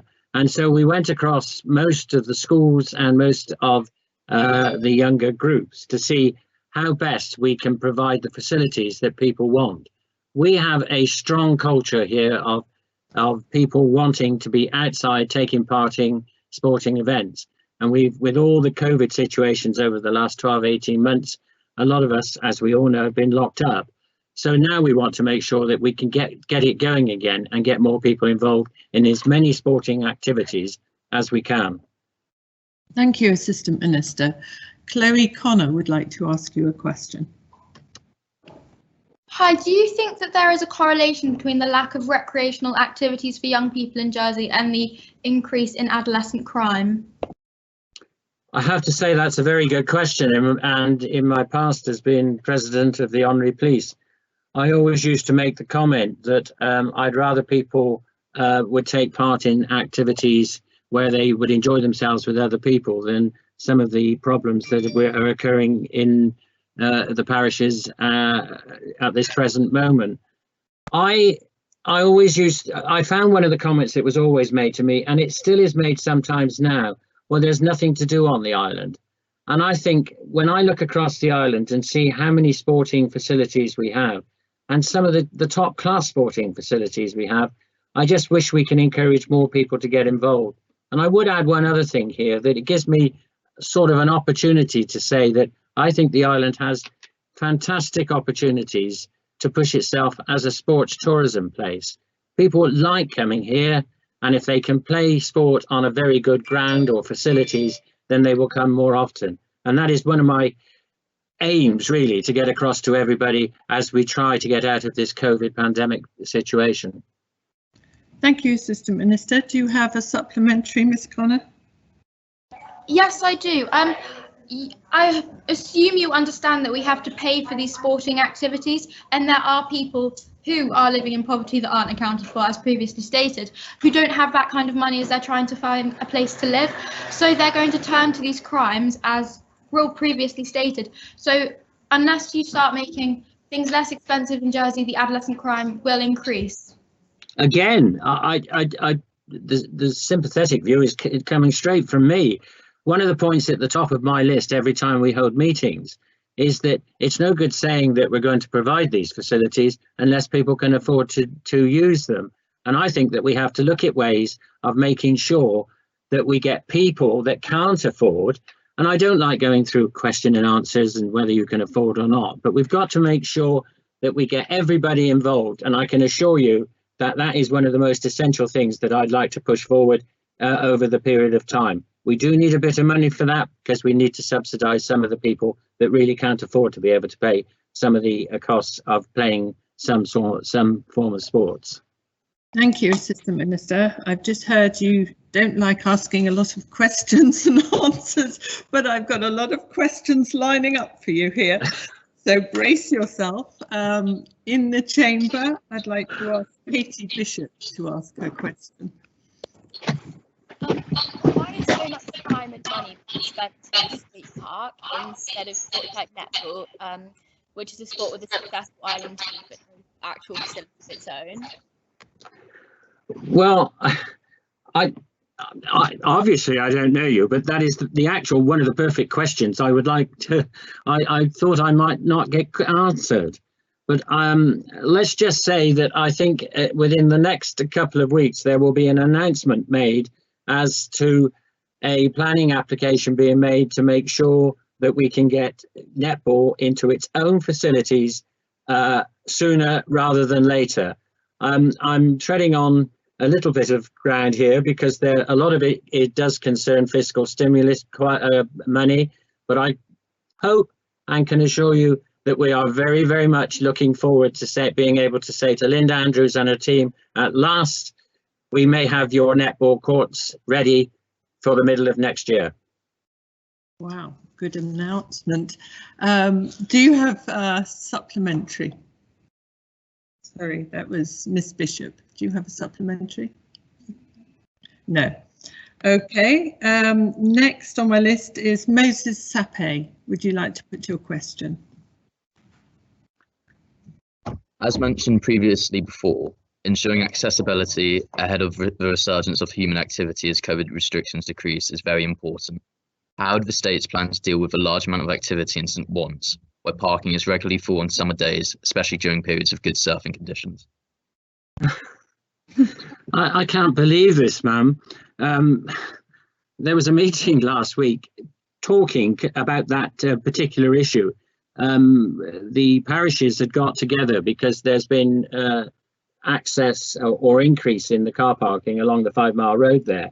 And we wanted to make sure that surfing and all the facilities that go along there were able to carry on. In fact, only Friday of last week, I was with the RNLI guards down there, and it was great to hear they've increased their numbers. They're all local people, and they're very keen to make sure that we give accessibility to especially to the surfers down there. And they certainly have been on my back with regards to me having chats with the constables of the 3 parishes affected by that area. And I can assure you, they are all very, very keen to make sure that this works and allows people, especially as I gather, we have 2 surfers that may well be on the fringes of getting into the not the Commonwealth Games, but the Olympic Games in surfing, and that is good news. They're going through the process at the present time, so we've got to make sure that we look after them and all the other surfers down there. Indeed, lots of announcements in this question time. I'm just getting a little worried. Mr. Sape, do you have a supplementary? No further questions. Thank you. Jennifer Rodriguez, would you like to put your question to the Assistant Minister?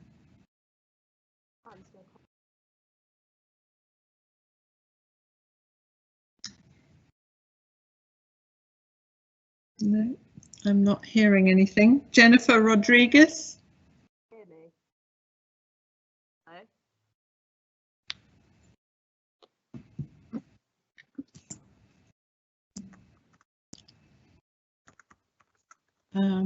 I don't know if we're... May I suggest, Ma'am, that Ms. Rodriguez is not close enough to her mic? Can you hear me? I can hardly hear you. Can you hear me now? Yes. Yes. Okay. My question is, what are your plans to accommodate young people who are interested in other activities, not just sports? Again, my colleague, Deputy Morell, is very much involved in the cultural side of the activities that go on. And that means obviously things like the Art Centre, the Opera House, and there are huge discussions as well going on about that, because there is no question that arts go with sport in a way that it makes people do things and get out to do things. And I would very much encourage, and hopefully, let's just say we might hear some good things about that as well in the months to come with regards to the best way of dealing with that. There's a lot of talented people in the island, both in the arts sector, which we have to look after as well. And that's why I'm very much keen that both Deputy Morell and I work together on achieving what we'd like to see at both ends of the spectrum, one in sport and one in leisure and one in cultural. Thank you, Deputy. Ms. Rodriguez, do you have a supplementary? No, thank you. Okay. Noah Jervis, would you like to put your question? It's currently very difficult for young people in Jersey to find a place to spend their free time without the expectation of spending money. This outside the library. Does the Minister believe there should be plans for future developments and community projects that allow young people to pursue their interests? Yes, I certainly do, but I think it's not just sport or leisure. I think it comes into the youth club situation as well.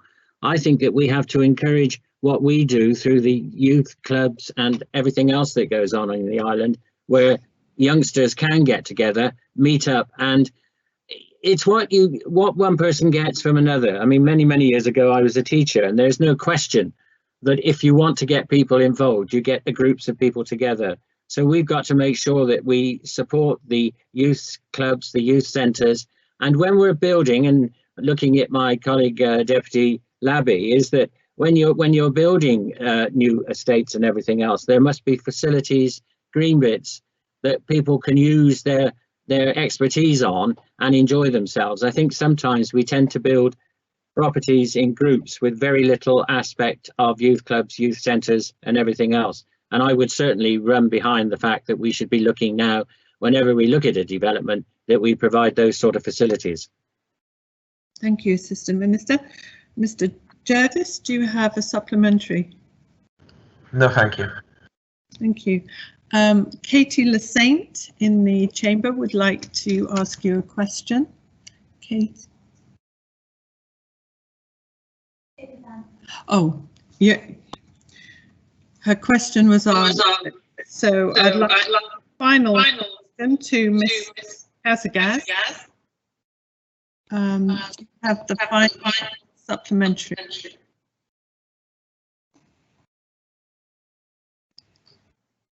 No, thank you. Very well. I'll try this. Okay, I'd like next question. Thank you, I'd like to put the next to Emily of Bolia, who will ask a question of Deputy Kevin Lewis of St Saviour, who is the Minister for Infrastructure. Miss Byrne. Hello. What measures are in place to reduce the number of cars on Jersey's roads? Minister. Thank you, ma'am. On the 7th of December 2020, the government published an update to the Sustainable Transport Policy, the STP. This is available on the state's website and outlines progress to date on the STP and the impact of COVID-19 on this area of government work. Part of this work is to undertake policy analysis and development across active travel, bus service development, parking, and mobility as a service. These 4 plans are currently being commissioned and will identify opportunities to decarbonise the transport network, as well as raise awareness of alternative modes of transport to reduce the reliance on private vehicles to undertake our journeys. Thank you, ma'am. Thank you. Ms. Byrne, do you have a supplementary? As you have chosen not to outline these points yourself in your response, I have taken the liberty to read through our current goals and our plans put on hold for the sustainable transport policy. On page 5 of this document, you're quoted saying, "The Minister of Infrastructure will continue to work closely with Liberty Bus to ensure a safe, accessible public service, but we believe that a great way to do this would be through free bus fares for students." Have you considered this? To quote the Children Commissioners in 2020 report, trying to make this happen in Jersey, children and young people find transport costs a particular barrier to accessing their rights. If we are unable to go to school, how do you propose we learn? Minister. A very interesting question. Thank you, Mum. It's yes, they just come up in the States Assembly from time to time, but there is no such word as free. Free means someone else has to pay. the bus service is subsidised at the moment, in particular school bus service, where you would pay £1, we actually pay £2 towards that same ticket. So it is heavily subsidised. A free service as such does not fit the model that we have with Liberty Bus. Liberty Bus is a private company that has to run their own fares, and we can't interfere and say you must make all this free, because that would just disrupt the model. But we do quite a lot with them. For instance, we pay towards the service, but that doesn't go to the bus company. That goes towards senior citizens and disabled people and carers now get a bus pass. So we do put a lot into the bus service, and Liberty Bus have actually been mentioned in Westminster in the Houses of Parliament as an exemplary way to run a bus service. They've won so many awards. In fact, I signed the contract with the present bus service, and they were head and shoulders above the competition. Thank you. Thank you, Minister. I'd now like to put the question to Jem Gerner. Would you like to ask your question of the Minister? Will the government implement a law similar to the UK where by 2030 all new vehicles must be electric or hybrid? In a word, yes. Or maybe just in advance of the UK, in as much as we don't want Jersey to be a dumping ground for vehicles they cannot sell in the UK. So we may bring this in just slightly ahead of the UK to prevent that happening. We are working with our colleagues in the Jersey Electricity Company. We've got quite a few electricity points around the island. All our multi-storey car parks have at least 2 charging points. Pier Road now, I believe, has 10. So we're doing everything we can to encourage people to switch to low carbon vehicles, biodiesel, and there is a synthetic petrol coming onto the market in the not too distant future, and this we encourage. Thank you, Minister. Mr. Gerner, do you have a supplementary? No, thank you. No, thank you. Noah Jervis, would you like to put your question to the Minister?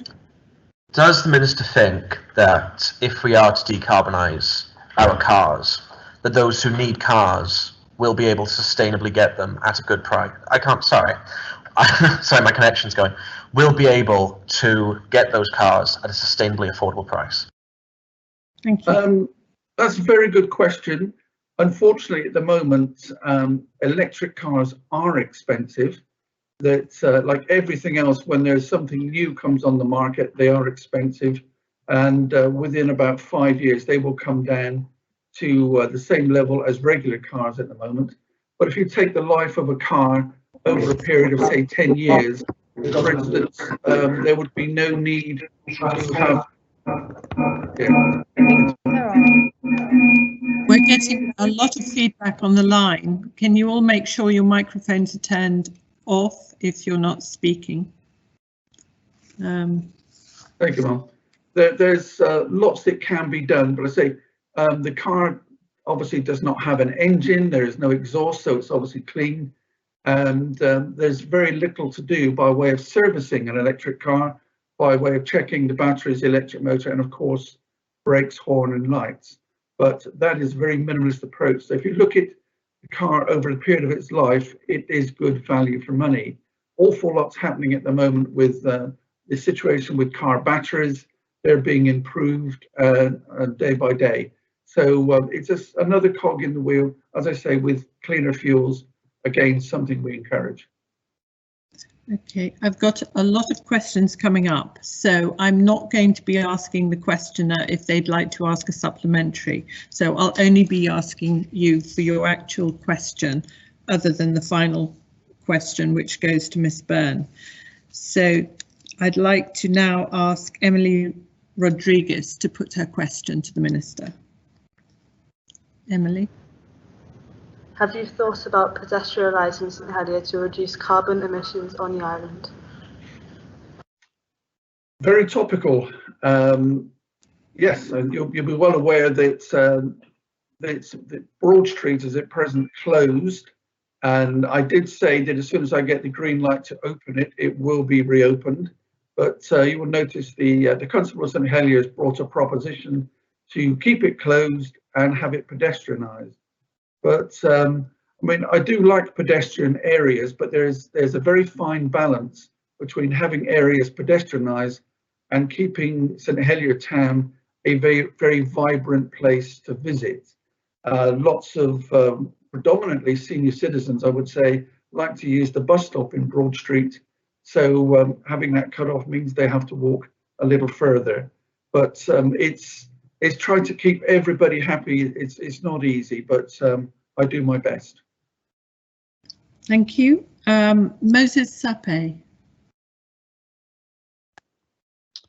Will there be any financial incentive provided by the government to buying alternative transport to cars, due to the cost of these often being a limiting factor preventing people from buying them and consequently being able to reduce their carbon footprint? Minister. Thank you, ma'am. Not at the moment. There are some governments in Europe that do provide subsidies to citizens towards electric vehicles. We don't have the funds to do that at the moment. But what we do is if you buy an electric vehicle, you get free parking for a year, and thereafter reduced parking in a multi-storey car parks. So we do everything we can to encourage. One of the problems with electric vehicles at the moment, obviously, is the charging point. If you live in a house with your own driveway, you can actually plug it in to charge overnight. But one of the problems is if you live in an apartment, you obviously can't do that. So it's getting enough charging points around the island. It's a bit of a chicken and egg approach. Thank you. Anna Edel. Sorry, I'm always struggling with your name. Hi, has an environmental survey been done to weigh up the impact of school traffic and how it could be reduced if bus passes were free? Yes, that's happening at the moment. One of my main priorities is safer routes to school for students. I'm not sure which school you go to, but we've just done not done one off Bagatelle Road, Bagatelle Lane. I'm not sure if you use that one, which is a safer routes to school now. It's been made one way, virtual footpath, and reduced traffic speed. Also new zebra crossings. And we'll be working with the parish of St Saviour for another one at Bonair Lane, which will help students coming along to Grainville and Jersey JFC. Thank you. Ben Haffey. Good afternoon. Following the proposal of Freddie's Law, will you be planning on making any further changes for our island to make our island safer for pedestrians and other road users? Yes, a very good question. I supported Freddie's Law with a very slight amendment in from the Constable of St Martin. Obviously, we want to keep everybody safe. As I say, I want to put in as many cycle lanes as I can. It's not easy because we have approximately 110,000 people living in Jersey, and we're 9 miles by 5, and it's trying to retrofit the island for cycle lanes. It is very, very difficult. In fact, the chair always asks me on a regular basis when she's going to get her eastern cycle track, but I'm pushing very hard, but it is very, very difficult. We've got enormous amount of hoops to jump through, getting permissions to go across various bits of land, but it's something I want to pursue, and as soon as I can, I'd like to get them open. I've got one opening up in town in a not too distant future.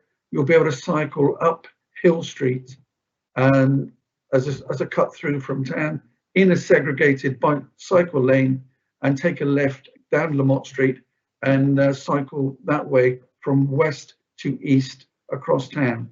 So fingers crossed, everything's going through, and that should be in the next few weeks.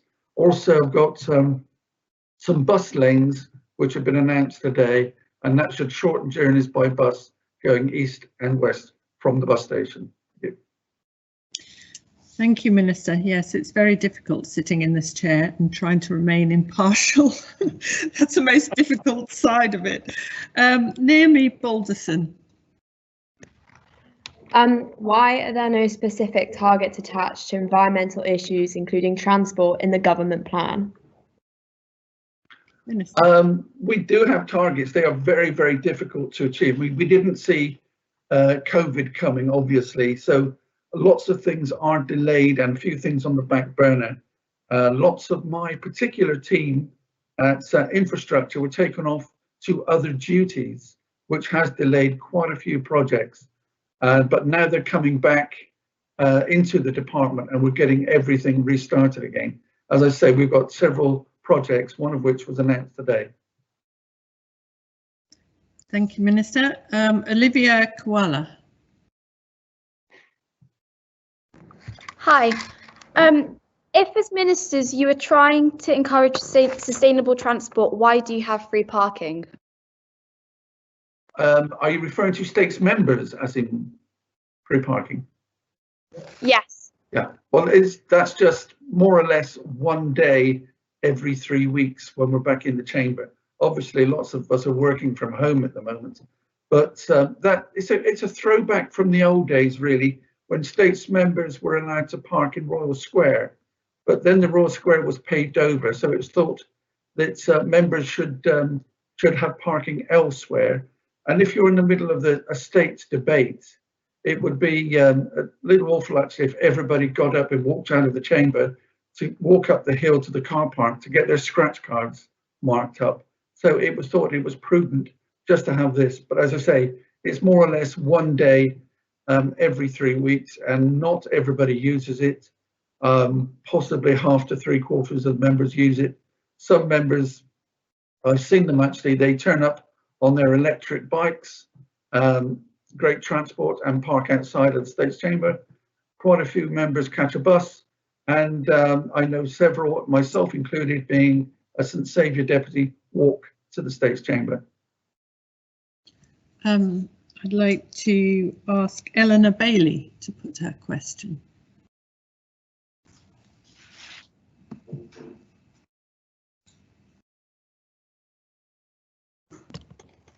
In regards to the efficiency of the bus routes, currently, for example, to get from St Mary's to St John's, which is only a 5-minute drive, you have to get the bus into town and come back on yourself. This is not practical nor eco-friendly. Is there anything in place to make Jersey more accessible to all? Good question. Several projects have been tried. There was a parish shuttle system which was tried, where people would walk towards their parish halls, and a minibus would take you on a varied routes around the island to your next stop. This tied in with the main bus routes coming back and forward to town. Sadly, it didn't take off, and there was very few people using it.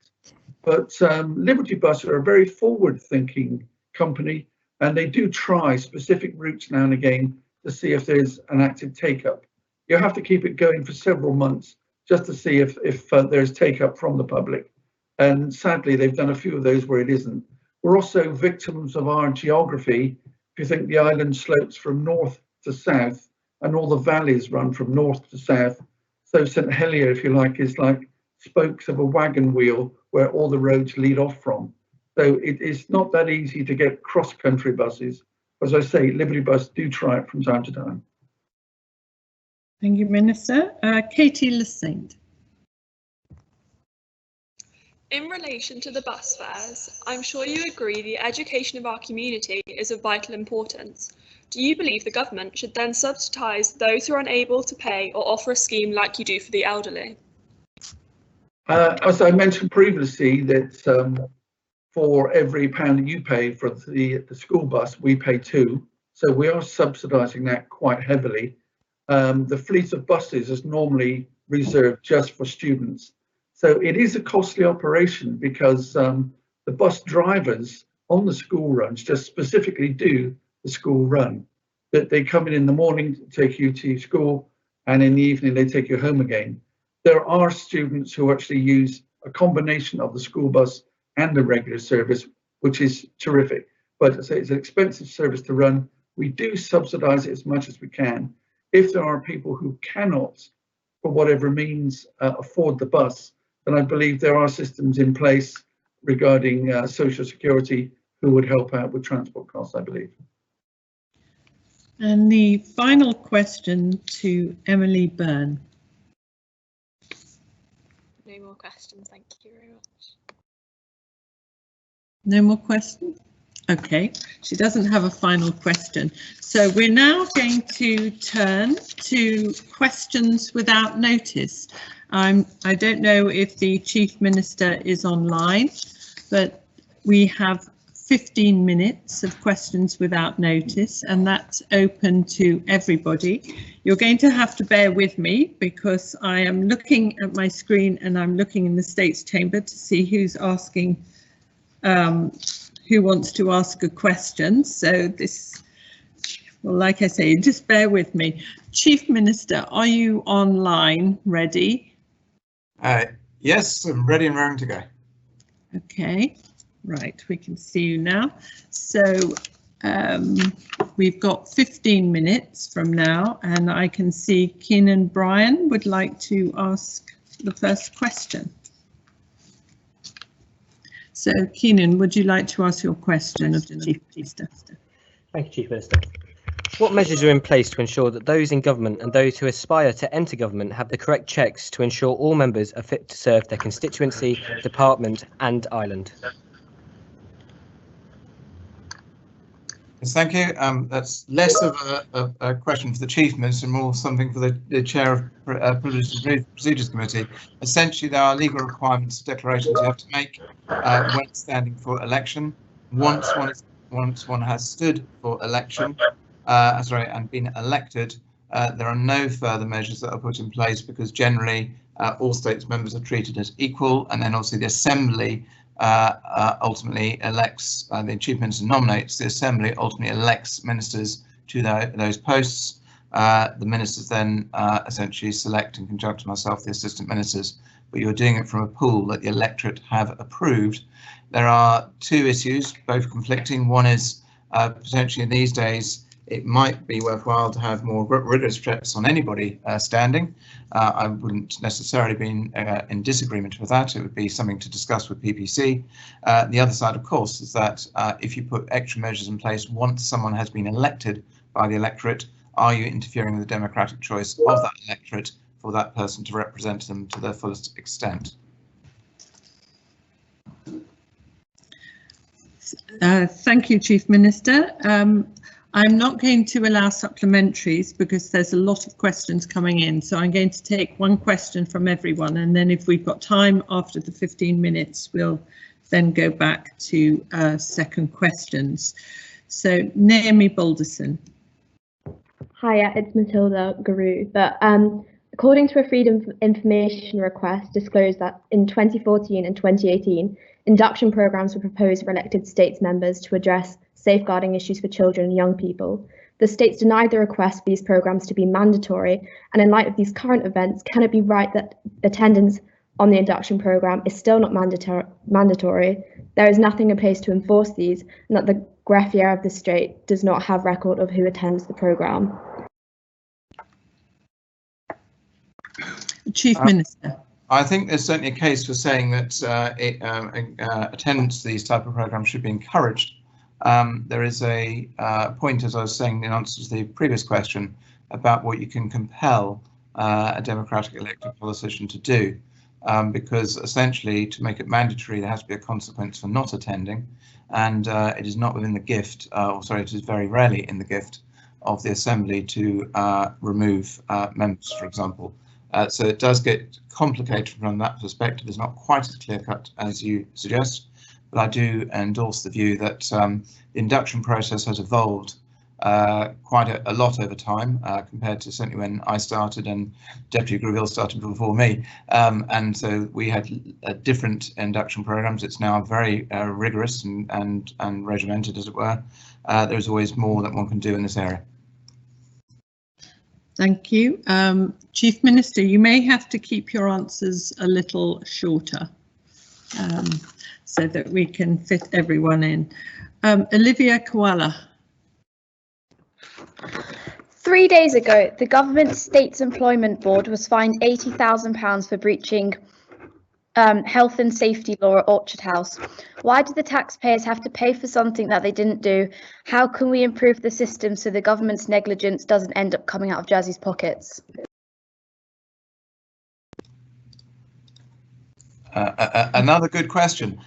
The short answer is that the reality is when for example, the States Employment Board gets fined, it does actually go around in a circle. So the money goes out of a fund and goes into another fund, which ultimately ends back in the pocket of the taxpayer. So, but it is making a point that where there are breaches that have taken place, and the States Employment Board did acknowledge that very serious breach in what was the health and safety issue, particularly in relation to a patient. By acknowledging that and by those fines and by that process going in place, it then very much concentrates the minds of those who are at the forefront of dealing with these to try to ensure that these things don't happen again. And by making them a very public process, obviously that comes up to the board, it will make us accountable to the Assembly and also to the electorate. And it also means that the board will ensure, and the board does take these things very, very seriously, that the appropriate measures are put in place to try to ensure these type of things don't happen again. Jason DaCosta. Hi. So obviously it's quite important for people wishing to live in Jersey to speak fluent English. Would the Minister consider bringing in an English aptitude test for any foreign nationals wishing to stay and live in Jersey? Chief Minister. I have to say we've actually covered that in terms of a debate within the Assembly within probably the last month to 2 months, and essentially there is a test done through essentially British citizenship that does cover all that, but we also retained the requirement to be a British citizen to become a politician. Claire Le Fondre. How much would the Chief Minister consider that the actions of politicians are sometimes based off of personal interest and image rather than the interests of the island and the population of Jersey? Yes, thank you. Did you get that? I've got a lot of echo. It'd be helpful if it could be repeated, actually. How much would the Chief Minister consider that the actions of politicians are sometimes based off of personal interest and image rather than the interests of the island and the population of Jersey? Thank you. It is certainly true that we have an Assembly of, broadly speaking, 49 independent members, and there will be lots of different views that accompany those 49. But I think the fundamental principles that challenge is good and necessary, but it should always be constructive challenge. Definitely not based on personality or just for the sake of politics or politicking, because that is definitely not in the interest of the island. Thank you. Emily Burns.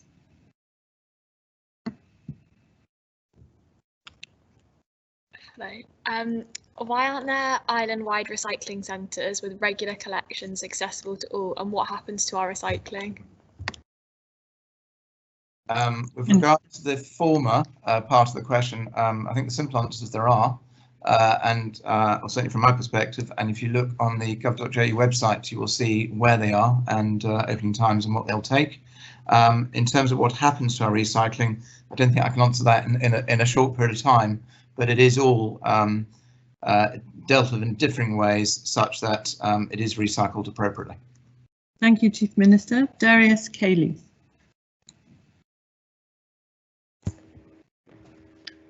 As an old Victorian, why have you not pushed the state's education board to advertise the post of headmaster of Victoria College, despite the frustration from the Board of Governors over the inaction of this? Chief Minister. That's not a question I can directly answer, other than to say I've been appraised of the correspondence. I'm looking at it at the moment. Jem Gerner. How can we be confident the government will commit to building the new £100 million sports facilities promised, given their previous unsuccessful plans to develop Fort Regent? Chief Minister. Okay, so again, splitting into two.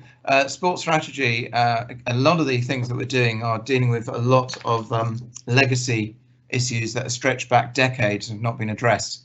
And you'll have seen over the last few weeks, and hopefully also going forward, that we are starting to announce either longer term plans and hopefully implementing early stages of it.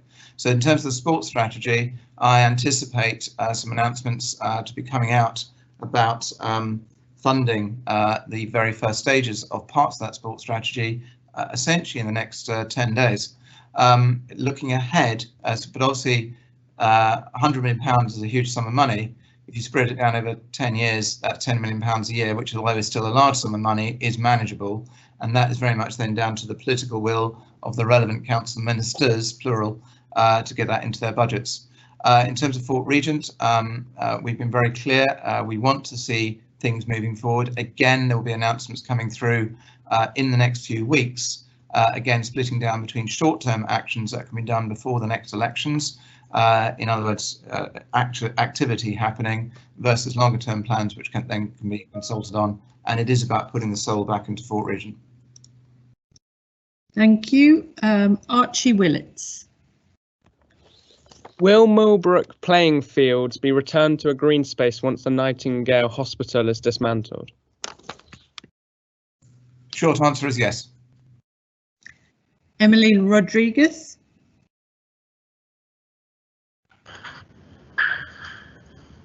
If you're so capable in your job, then why have so many of your ministers resigned or joined scrutiny? Yes, that's an interesting question. So in terms of when we appoint the ministers, obviously I put a team together. I think that's when you sometimes get into political decisions, which one or two ministers may regret. So, for example, around the vote of no confidence, where we lost a minister and at least one, if not two, assistant ministers. That was their decision, and they felt, for whatever reasons, that they wanted to support the vote of no confidence, and their decision was obviously wrong and not supported by the Assembly. And that's known as politics, unfortunately. In terms of other ministers who've chosen to, or another minister who has chosen to stand down, that was a very specific decision, particularly around disagreements on keeping the schools open during the COVID pandemic. Ultimately, various people have had different pressures as a result of the COVID pandemic, and we deal with those as we can. In terms of the team I lead, I still am very pleased with the support I received from that team, and I believe we have achieved a huge amount, despite sometimes it not always being reported in the best way, in terms of dealing with a lot of the legacy issues that have not been addressed for a long time, and also bring this island through the pandemic. We're not out of it yet, but to date, we have steered ourselves to a good place. Thank you. Henry Devonport. How would you feel about possible electoral reform in Jersey that would facilitate party politics? I think there's an argument that says that the next debate in the Assembly on the 20th of April, which, if you're not aware, removes senators from existence, will, I would suggest, probably facilitate party politics. I have to say, my view on an island 9x5, even though it's a fantastic place, we are a small island, we are an independent legislature, I tend to think that actually, to date, and we'll see how it goes, that islanders prefer independent politicians, because then actually you're dealing with the issues. What I have to see, what I think we're starting to see sometimes, is opposition politics, and I don't mean that in party terms, but sometimes parties or individuals, for opposition's sake, and that's not in the interest of the island. Thank you. Jordan Black.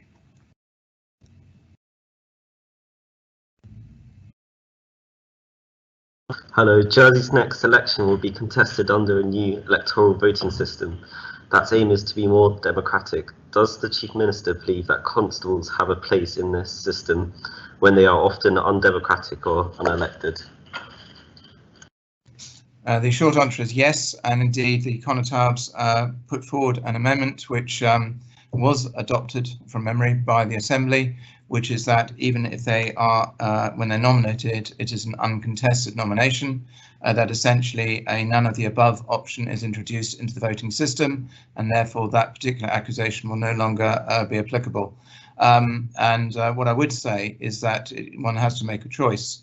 are the one who supports the culture of the island in terms of the long-standing traditions of the parish system and all that goes with it, including the honorary system, of which the Connotab is the pinnacle of that, in terms of as within the parish. And I'm not saying the system is perfect, but I equally say that we've been very well served across the island for many, many years by it. One has to make a choice there, or actually just to essentially lose that part of our island identity and move to something that's more of a homogenous system. Axel Nixon.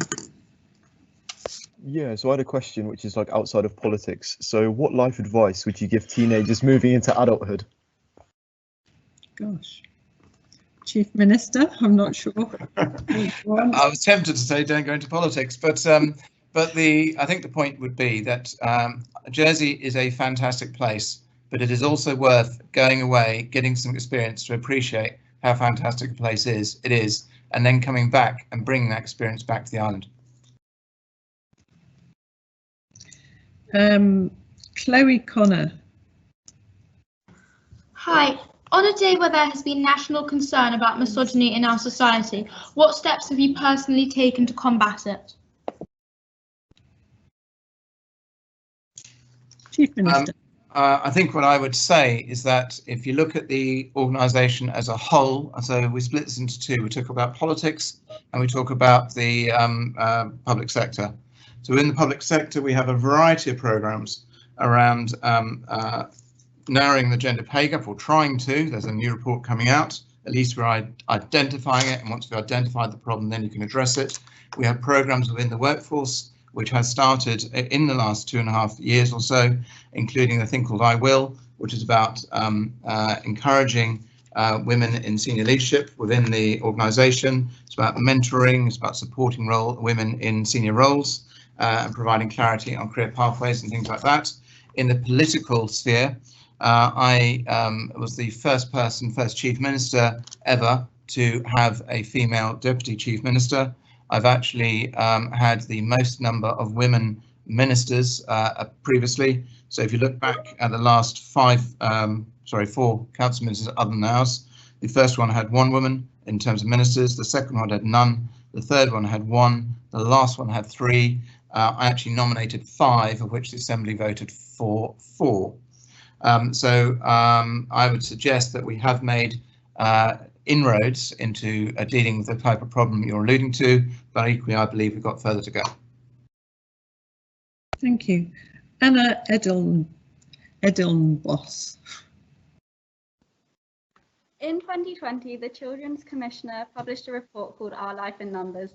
The report made several recommendations that the Government of Jersey should fill in the gaps where data is missing on vulnerable children, children living in poverty and children at risk.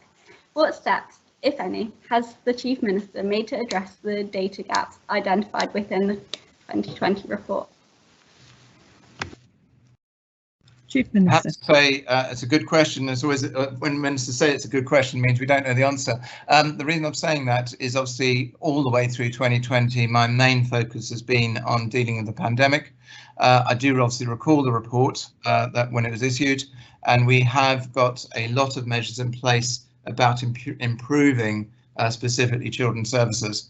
But I can't put my finger on right this moment on specific measures we've put in place. What I can tell you is one of the problems that in terms of specifically to children, what I can tell you is that one of the problems we've had and we've been public about is that our overall IT systems are frankly very, very out of date. And I think that's the polite expression. So therefore things like data collection, what you might expect, particularly in the era of what you see in your schools and what you can do on your smartphones, is not what we actually see and can collect as a government. What we have done is we have put a huge sum of money spread over, or starting now, spread over the next few years to seriously improve the IT systems, which then means you can then start, if you like, bridging those gaps that you refer to, but also all across the entire organisation. So I suppose that's the wider answer. We have put a lot of money into starting to implement improvements in the IT systems, but like a number of the legacy issues we've been dealing with, that will take a while to bear fruit. Thank you, Chief Minister. We've got 4 more minutes. I'm going to give this session 4 more minutes. I'm still going through those who are asking a first question, and then if we've got time for 1 or 2 of those that want to ask another. So can Emily Rodriguez, would you like to ask your question? Earlier today, we've only heard from one female minister. Earlier this year, you ignored the advice from the former Education Minister. Why is there an underrepresentation of female ministers within the Government of Jersey, and do you have something against female ministers? I think we need to clarify one point there. The difference of opinion between the former Education Minister and the rest of the competent authorities. Well, we were very supportive and understood her position, but the advice that we received was very, very clearly presented by what we call STAC, which is essentially the advisory body, to emphasise advisory, that informs what we call the competent authorities ministers. That's the ministers that are basically handling the health aspects of the pandemic, of the crisis. And STAC were very, very clear that the damage caused by closing schools far, far outweighed any, and it was a very, very low risk of spread within the schools of from COVID, particularly given the extra measures that we put in place in early January. In terms of the rest of the positions, you've obviously got a minister in the chair at the moment, and actually the minister is also is one of my assistant chief ministers.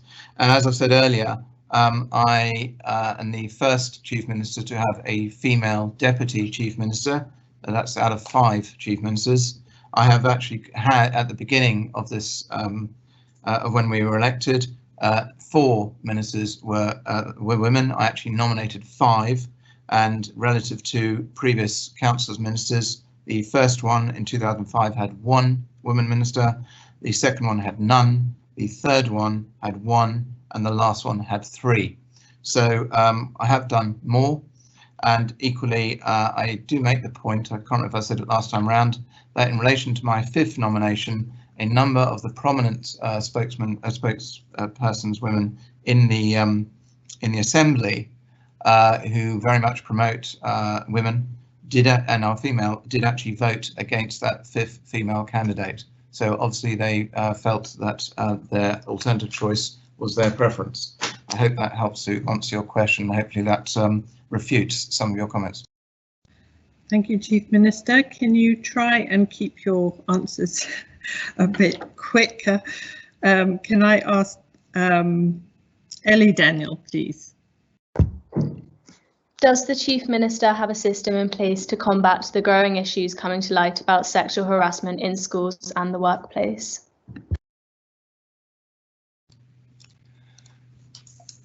Within the organisation, we are taking very seriously, in the wider context, the issues around bullying and harassment. And if one actually looks at, and appreciate it's a more general response, this one. So the way we can determine that we have actually started improving matters is that an organisation did a survey 2 to 3 years ago, which was frankly fairly shocking in terms of the culture of the organisation. That same organisation, so it's the same comparability, has come back, and although we still have further to go, we have made significant improvement in those last, it's actually 2 years. And let's be clear, in terms of that sort of behaviour within the organisation, it isn't tolerated. Thank you. And the final question to Edith Brown. What are you doing to ensure that all the teenagers of different backgrounds have equal fairness in regard to qualifications such as GCSEs? Thank you. Chief Minister. I'm not entirely sure I understand the question. As far as I'm aware, essentially everybody has an equal right to, subject to recommendations within the schools to take the GCSEs that they can take. I mean, obviously within the government plan, we have put a significant sum of money into what we call the Education Reform Programme, and that is about well, things that we've already done, including the pupil premium and all sorts of other measures, which I suspect time does not permit me to go into, to again keep improving the educational system that we have. Thank you, and thank you, Chief Minister. That brings. Just thank those who have asked me the questions, because that's been quite a challenging round, and I will just say you look like you're enjoying my experience far too much. Very much.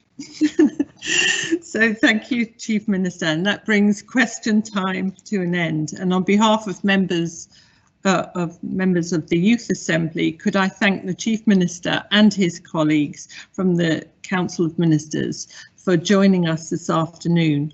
All the ministers are very busy people, but they have been keen to learn and understand and answer your questions, and in turn it's highlighted to them the issues and concerns which are important to you, and they can, I'm sure, be left with absolutely no doubt about what you think after that excellent question time this afternoon. So we're now going to move swiftly on to public business, because that was a very lively question time. And I'm going to ask the state, and each proposition, we're going to try and earmark 15 minutes for each proposition. So the proposer will make their proposition, it will be seconded, the debate will follow, and then the proposer can sum up at the end. But I'll keep an eye on the clock just to ensure that we can try and keep to that. Otherwise, we'll still be debating here until midnight. Not unknown, but we'll try and finish for 5:30. So I'd now like to call upon the first speaker, and he's asking the Assembly to scrap GCSEs and replace them with a fairer system. So Kin and Brian from De La Salle, I'd like to ask you to propose, but first of all, the greffier is going to read your proposition. The Assembly is asked whether it is of opinion that GCSEs should be scrapped and replaced with a more well-rounded academic and vocational educational system that provides fairer opportunities for all.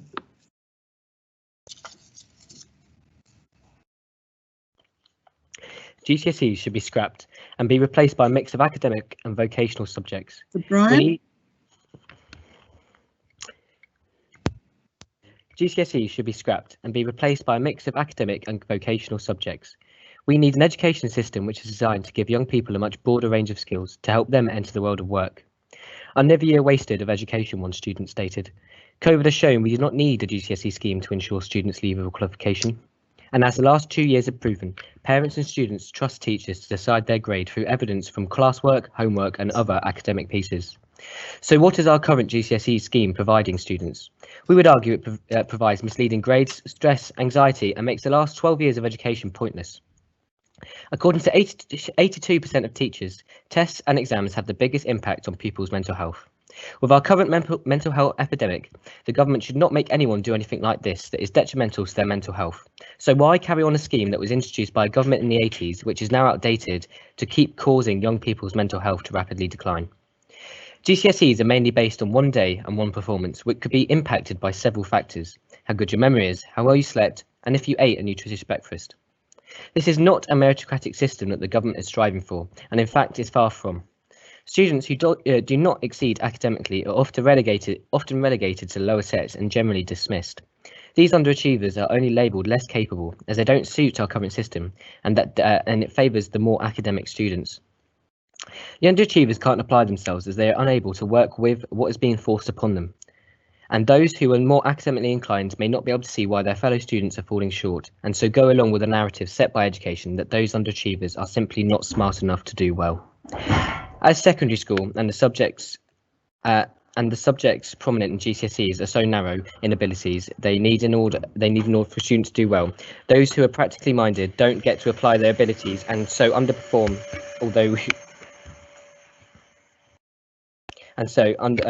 underperform. Although we do have subjects like Art DT, the reality is that these mere two subjects are not treated as equals to the big three: English, maths and science. Grades are determined by one situation, and why should outside factors affect educational attainment? Just look at the education systems of the countries like China, Hong Kong, children being forced to go to extra classes and revise until the early hours of the morning. This is because there is increased competitiveness within the educational environment, with generations getting smarter, so others have to make sure that they're best when it comes to the final exam and final opportunity. We are not stating that this competitive environment that has formed is bad, but it should not be a defining factor on young people's final grades. For example, how long until our grades become worthless? As shown by the recent change in the GCSE scheme, an A was no longer an A. Now students who believe they would have been working at an A-star standard are given an 8, making them believe they're a failure or have underachieved. Changing our system is not a bad thing. The system is currently stagnant and not moving with the times. Let's not be afraid of change and make it better. We need to remember Jersey is unique and we have our own government and an independent entity. Young people are angry and they have every right to be.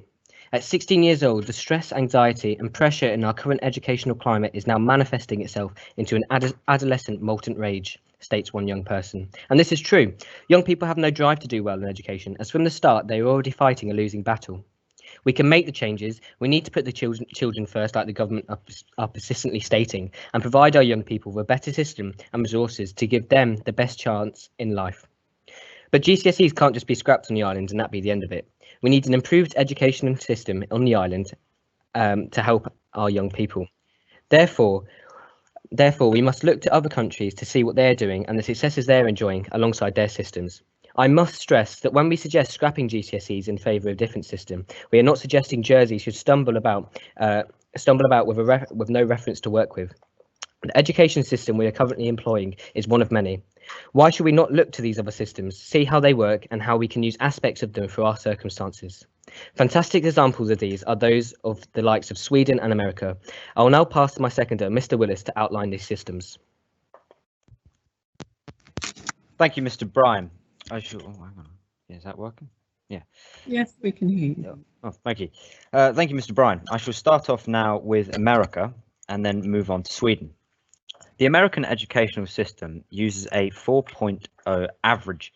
This system uses points which are gathered from completing a range of different assignments and tasks, resulting in a percentage which is linked to the 4.0 marker. The results given are based off these percentages. Unlike with GCSEs, students are given numerous opportunities to prove themselves, which is vital for a fair judgment on their individual abilities.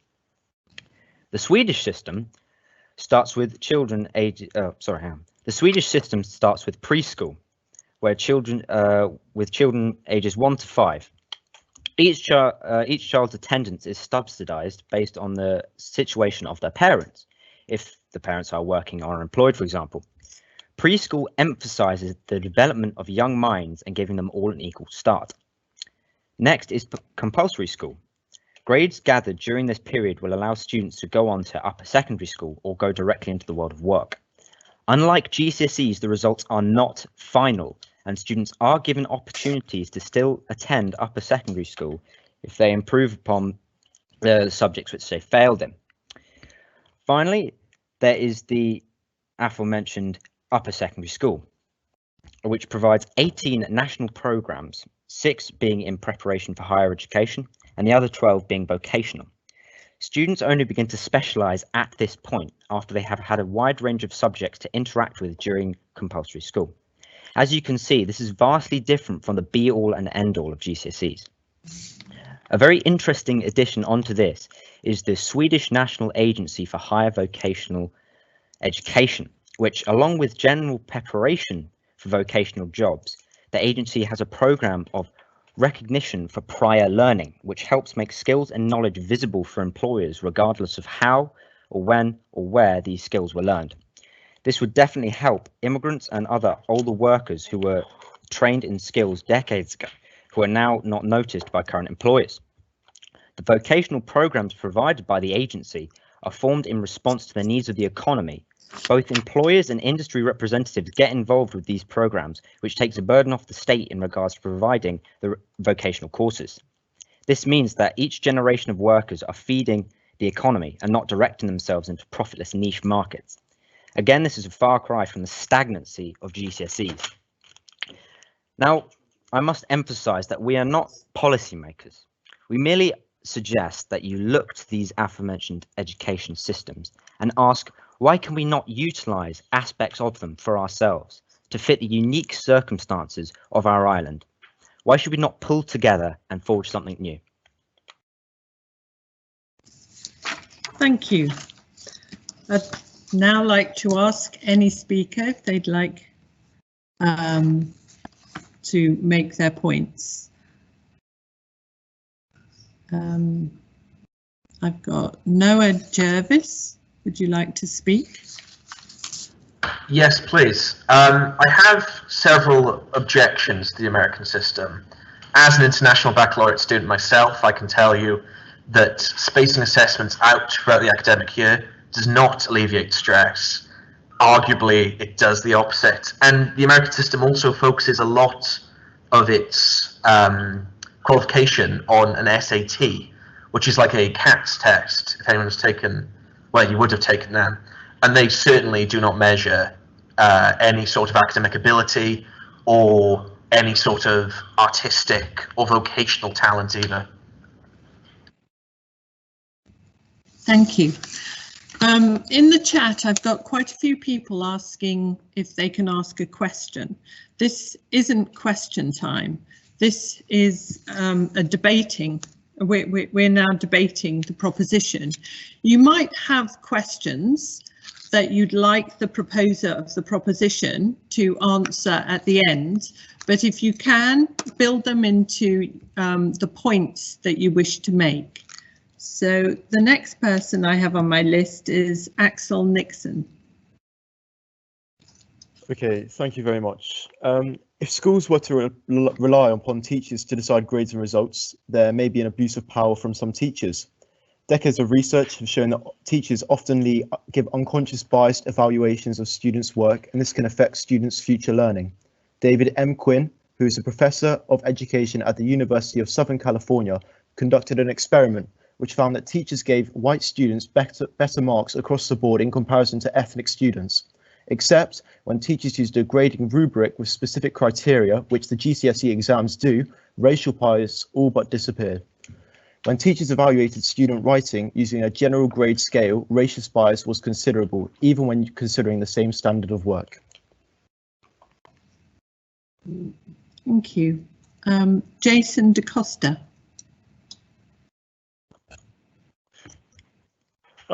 So there are many problems with getting rid of GCSEs, but I think the main one is that it may put local students at a disadvantage in comparison to mainland students in regards to applying to universities. More specifically, for those who are aspiring to get into Russell Group universities, where GCSEs are vital in applications. Dr. Tim Hands, who was previously the headmaster of Magdalen College, Oxford, also disagreed with previous suggestions from some education experts that GCSEs should be scrapped and replaced with different forms of assessment.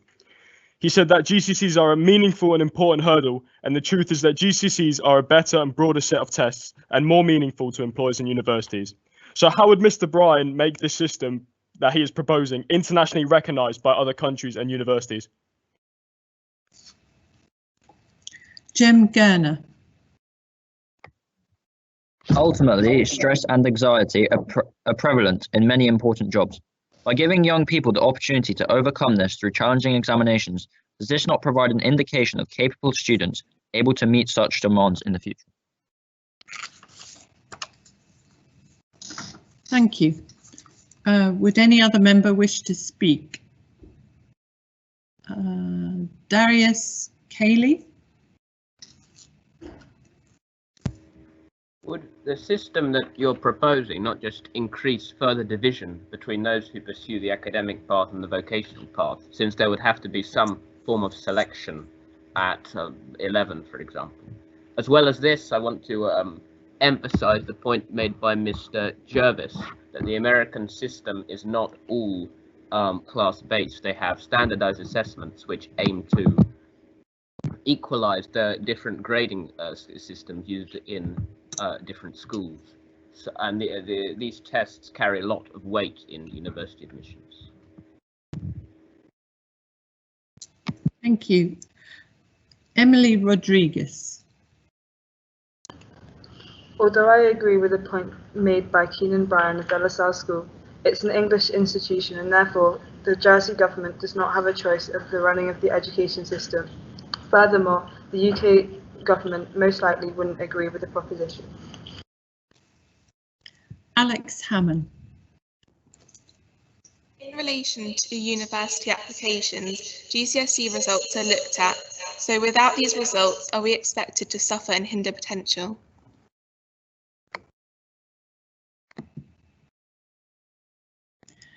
Does any other member wish to speak?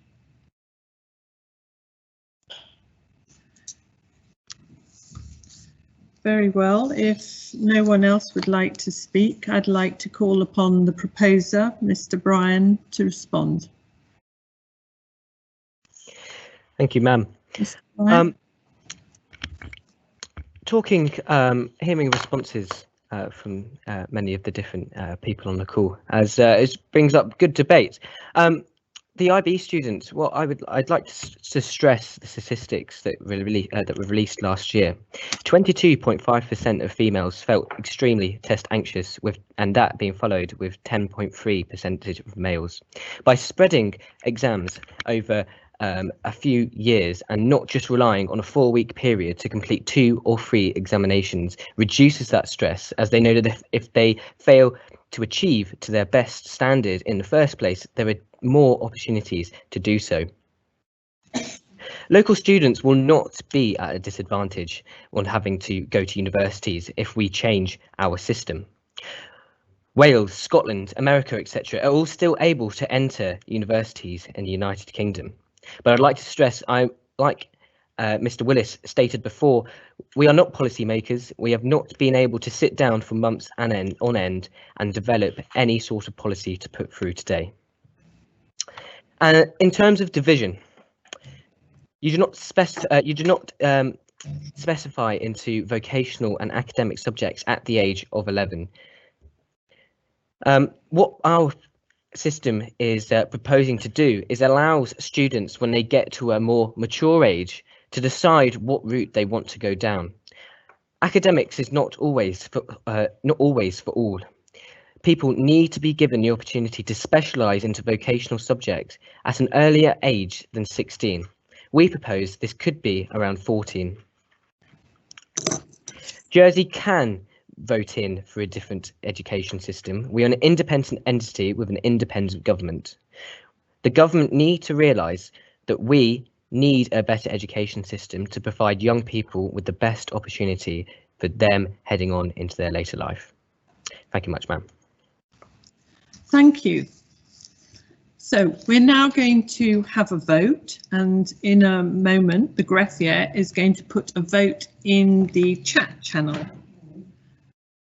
So we're going to see how that goes. There were a few teething issues yesterday when we had a practice run. So the vote is in the chat channel at the moment. So if everyone would like to cast their vote. I don't think it's going to work doing this. I think we're going to do the power. Do we have a list of names?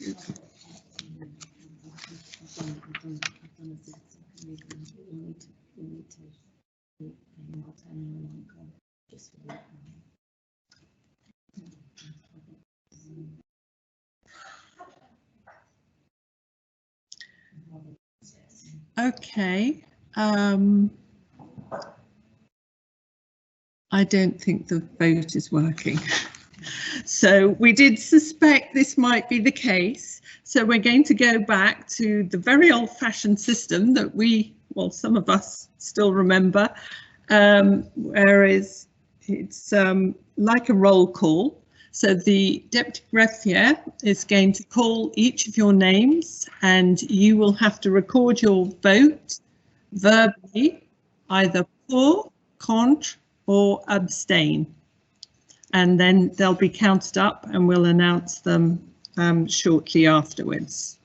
So, Deputy Greffier. Me too. Press your button. Right. Chloe Connor. Contra. Josephine Peel. Contra. Naomi Balderson. Abstain.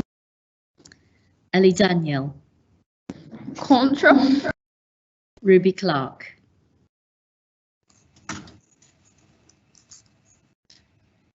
Ruby Clark. Contra.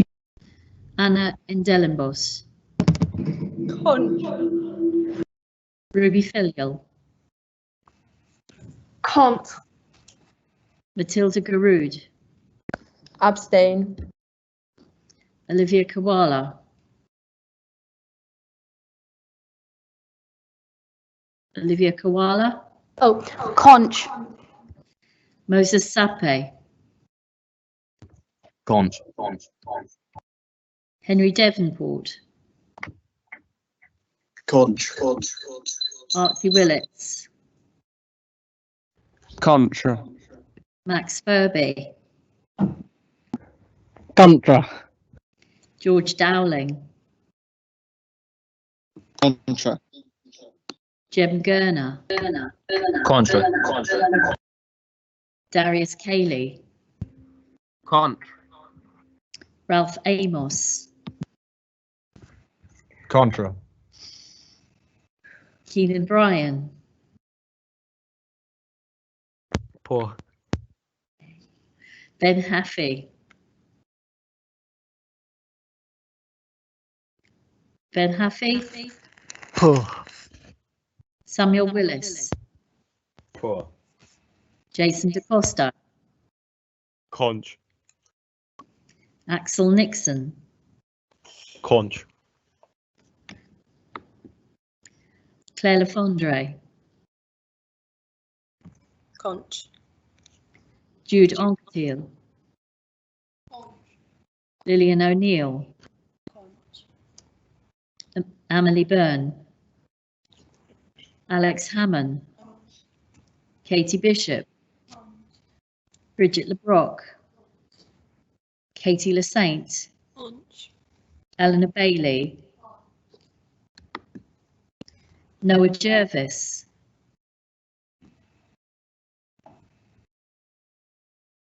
Noah Jervis. Paul. Sorry, was that poor? Poor, yeah, please. Edith Brown.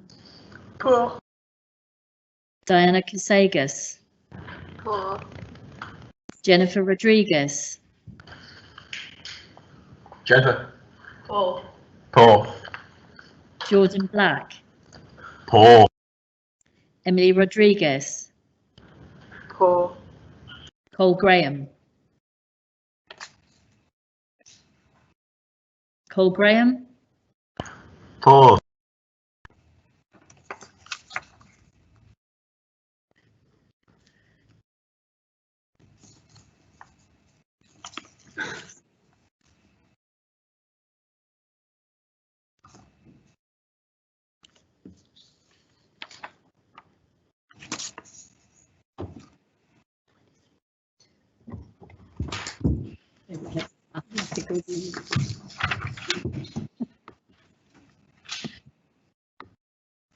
Thank you. So I'd now like to announce that the debate, the proposition has been lost. 10 votes pour, 26 contre, and 2 abstentions. We'd now like to move to the next item on the agenda, which is whether to legalise all recreational drugs in Jersey. So the next item is a proposition from Henry Devonport of Victoria College, and I ask the greffier to read the proposition. The Assembly has asked whether it is of opinion that all recreational drugs should be legalised in Jersey.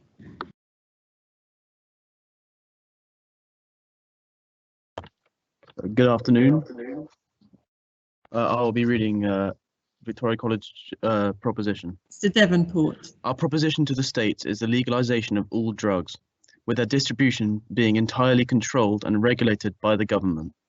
Whilst the legalisation of drugs may initially appear an extremely dangerous policy, further analysis shows it would not be as radical as many assume. It is evident the current system in place is ineffective at combating drug use. A government report published in 2015 estimated 1.4% of Jersey's population aged 15 to 64 are problem drug users. Other countries, such as Portugal and the Netherlands, who have a liberal policy on drugs, have seen a decline in their use in the last decade, while drug use in Jersey has remained stagnant, a continuous problem that evidently will not be leaving our society anytime soon. The ultimate goal of any drug policy is to reduce their consumption. While it may seem counterintuitive that legalizing drugs would do this, there is evidence to suggest, in fact, it would. The legalization of drugs, with them being produced and distributed by the government, would restrict the supply available to individuals. While some may argue they would still turn to the black market to acquire further drugs, this would prove not to be economically viable for the drug buyer nor seller. A government monopoly on drugs would mean full control of the prices at which the drugs are sold at. This means that the government can easily undercut dealers who ultimately pay high sums for the risk they take in breaking the law to sell their product, such as packaging and smuggling costs. To quote Detective Sergeant McGranahan, "Because we are an island, there are challenges with getting the drugs in. That, together with the fact that the risks are massive if you get caught, drives up the street price. As the government does not have to pay any money towards these illegitimate means of production and distribution, nor does it need extra financial incentive to alleviate the risks-reward imbalance if it provided the drugs illegally, it would decrease the production cost and consequently cause a reduction in the prices of drugs sold.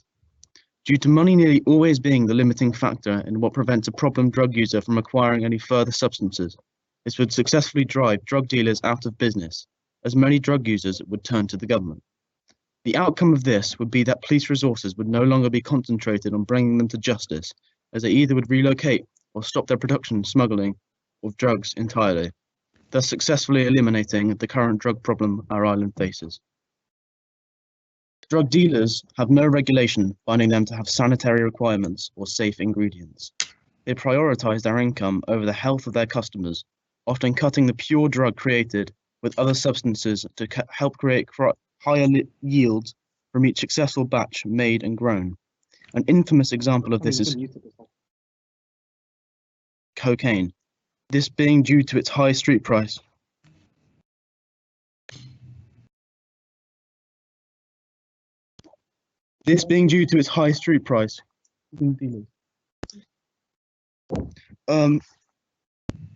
To distribute pure cocaine mixed with cutting agents, allowing the sellers to maximize the units sold. Laundry detergent, laxatives, boric acid, and local anesthetics like Procaine are some of the common cutting agents within cocaine, these agents being some of the safer ones used. This creates a lucky dip scenario, where drug users have no idea the composition of what they are taking due to both not being fully told and the dealers not adhering to any standardized health guidelines, which obviously is incredibly dangerous. From the 2015 Jersey Drug Report, authored by the Center for Drug Misuse Research, 47% of ever takers reported having snorted or injected an unknown powder on at least one occasion in the past. Through allowing the production of drugs to be run through only the state, this problem would be averted. The sometimes fatal cutting agents would be cut out of the manufacturing process of drugs, reducing fatalities and the health risks that come in taking them. Guidelines can be set in place to remove any fatal components present, and the area in which the drugs are produced would also obviously have to follow the same guidelines as other businesses in regards to working conditions and safety regulations, reducing the risk of drug contamination in combination with the exploitation of workers who are often caught up within the process. The legalization of drugs could also eliminate other health risks, due to the illegal nature of drugs, meaning they are consumed in secret and often unsafely. A government centre where drug users could be administered with sterile and correct equipment to take drugs, such as needles, would reduce the spread of diseases such as HIV and ensure medical care would be immediately available should it be required. Government programs would work with drug users to gradually prevent them from using the damaging substances. Drug users are afraid to search for help through fear of being arrested for their habits. With many problem drug users often not having a proper support network around them, they often sadly turn to drugs as their coping mechanism. In a legalized system, this exponential cycle would be removed through drug users receiving the help of care workers and doctors who understand the effect drugs have on the body and could guide them to recovery. Recovered drug addicts could then work more productively and boosting the local economy. Many would likely be more willing to come forward with their stories, providing support and motivation for other drug users aspiring to follow in their footsteps. For these reasons and more, this is why we believe that the legalization of drugs will be a successful and pragmatic solution to a persistent problem. Thank you. Is the proposition seconded?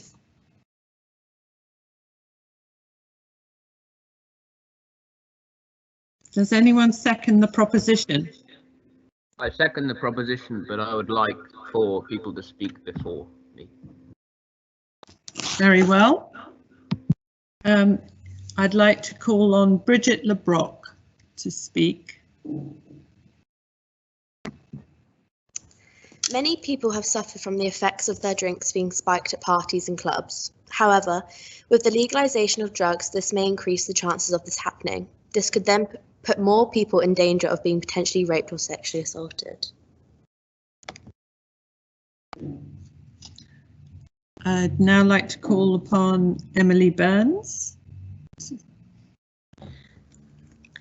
We believe that the legalisation of drugs increases the workload of our hospital and healthcare workers due to the overuse of drugs because they're easily accessible, in turn costing the taxpayers more due to increased amounts of equipment being used on those suffering side effects of the drugs that have been legalised. Claire Lefondre.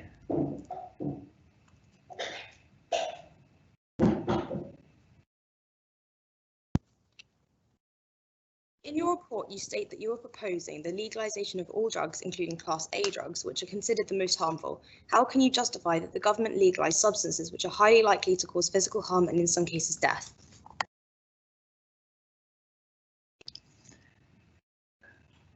I'd like to call upon Axel Nixon. As many people know, there are many negative side effects of taking drugs, such as weakened immune systems, weakened memory and attention span. This will all cause a less productive workforce, which overall is obviously a problem. More people will be incapacitated to fulfill their work, putting strain on healthcare, as was said before, and the economy. Olivia Koala. You are imposing legalising drugs when health is cited as the main reason for not being legal.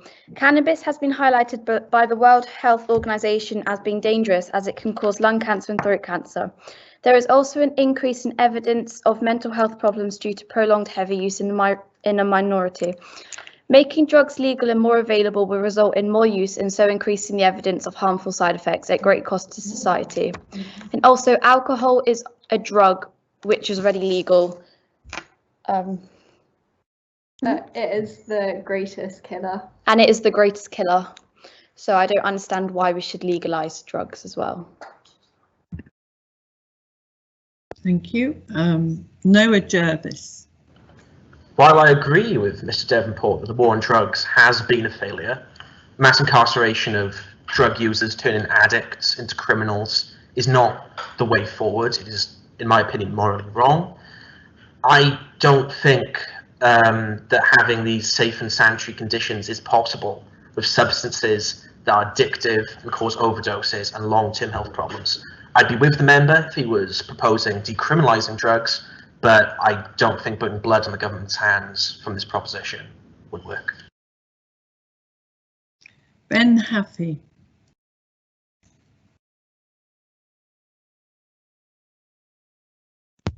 Just reading now, drug-related deaths have increased in places like Scotland from 6% from 2018, being the highest numbers since records began in 1996. Why legalise drugs now when drug-related deaths are on the rise. Thank you. Darius Cayley. I understand that there are many oppositions to this proposition, but do you want to help these people or not? Many drug users have either physical or mental conditions which must be cured, and if drugs were legalized, the states could control the doses of these people and eventually cure them of their addiction. These people need our help. It is a common misconception that legalizing drugs would increase their consumption. People who care about their health would not take drugs, whether or not they are legal. Instead, legalizing drugs would decrease the income of illegal distributors, thus eliminating the black market. Furthermore, if drugs were made legal, taking them would no longer be seen as cool among the youth, and would rather place the youth into a vulnerable category, which I assume that none of them want. The black market, if it still existed, would become economically unviable. No one would flock to the black market when the available drugs are much cheaper. The black market would fade out of existence, as shown in countries such as Portugal and the Netherlands, in which many illegal drugs have been legalized with only positive consequences. I understand your concerns. I myself was skeptical of this proposal at first, but upon reading about the success of similar initiatives in other countries, I've become persuaded of the merits of this proposal. Even the psychological positive impact for current drug victims, because they are victims of drugs, must be taken into account. We must help them as we help other victims. Sending drug users, victims of their own actions, to prison is futile and does not help them at all. It costs roughly £37,000 per year to keep someone in prison in the UK. In Jersey, this figure lies at £77,000. Would this money not be better used in rehabilitation initiatives? In fact, the money that the government saves from this proposition would make money available for subsidies for more carbon-neutral transport, increase spending on mental health services, and even period products for girls. A government-provided drugs initiative with limited doses per person and controlled supply would probably be cheaper than sending drug users and dealers to prison. And the healthcare system would not suffer because more people would not take drugs. I hope that you consider this proposal seriously. Thank you. Thank you, Mr. Cayley. I'd now like to call upon Emily Rodriguez. Although it will be beneficial for the economy, there are severe consequences of a mistreatment of drugs, such as death, and certain drugs have a severe effect on the brain, which can negatively affect students in their future, such as in exams. If misused and severe side effects occur to students, this can limit their chances of success further in life. Furthermore, you can't help people regardless of their mental health if they're dead. Thank you. Eleanor Bailey. What will you do to stop people mixing the drugs, which could have unknown side effects, making them unsafe and potentially risking people's lives? Jason DaCosta. Regular drug use has also been proven to cause abnormal aggression in people. Although legalizing drug use can reduce drug-related crimes, do you not think that there will be an increase in other forms of crime, such as an increase in street fighting, which can put increased pressure on the police workforce? Thank you. If no other members wish to speak, I'd like to call on Mr. Davenport to respond. Hi, I'm Moses. I'll be filling in for Henry Davenport. Okay. All of the problems just mentioned exist outside of drugs being legalized. By legalizing them, we're able to help mitigate and control these problems, more so than if we just let them run rampant. The government in no way encourages drug use, but discourages it in a similar way to smoking. Now, you may say that that problem still exists, but it would be done so in a way entirely state-owned without the privatization of companies that would help reduce the negative impacts and ultimately help rehabilitate and re-educate people on the issue of drugs. Okay, thank you very much. We are now going to have the vote.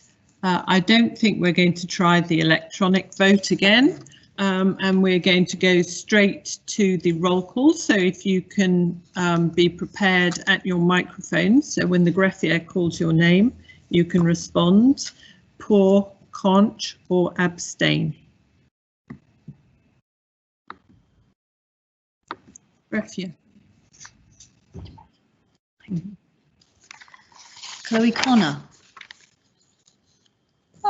Contre. Josephine Peel. Abstain. Naomi Balderson.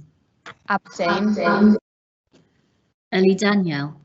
Contre. Ruby Clark. Contre. Anna Indellenbosch. Contre. Ruby Filial. Contre. Matilda Garoud. Pour. Olivia Kavala. Contre. Moses Sape. Pour. Henry Devonport. Pour. Archie Willits. Pour. Max Furby. Pour. George Dowling. Pour. Jem Gurner. Pour. Darius Cayley. Pour. Ralph Amos. Pour. Keenan Bryan. Abstain. Ben Happy. Contre. Samuel Willis. Pour. Jason DaCosta. Pour. Axel Nixon. Pour.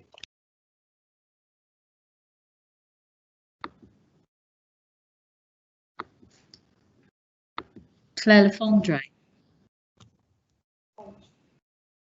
Jude Anquetil. Lillian O'Neill. Amelie Byrne. Alex Hammond. Katie Bishop. Bridget LeBrock. Katie LeSaint. Eleanor Bailey. Noah Jervis. Contre. Edith Brown. Pour. Pour. Diana Casagas. Pour. Jennifer Rodriguez. Contre. Jordan Black. Pour. Emily Rodriguez. Contre. Cole Graham. Pour.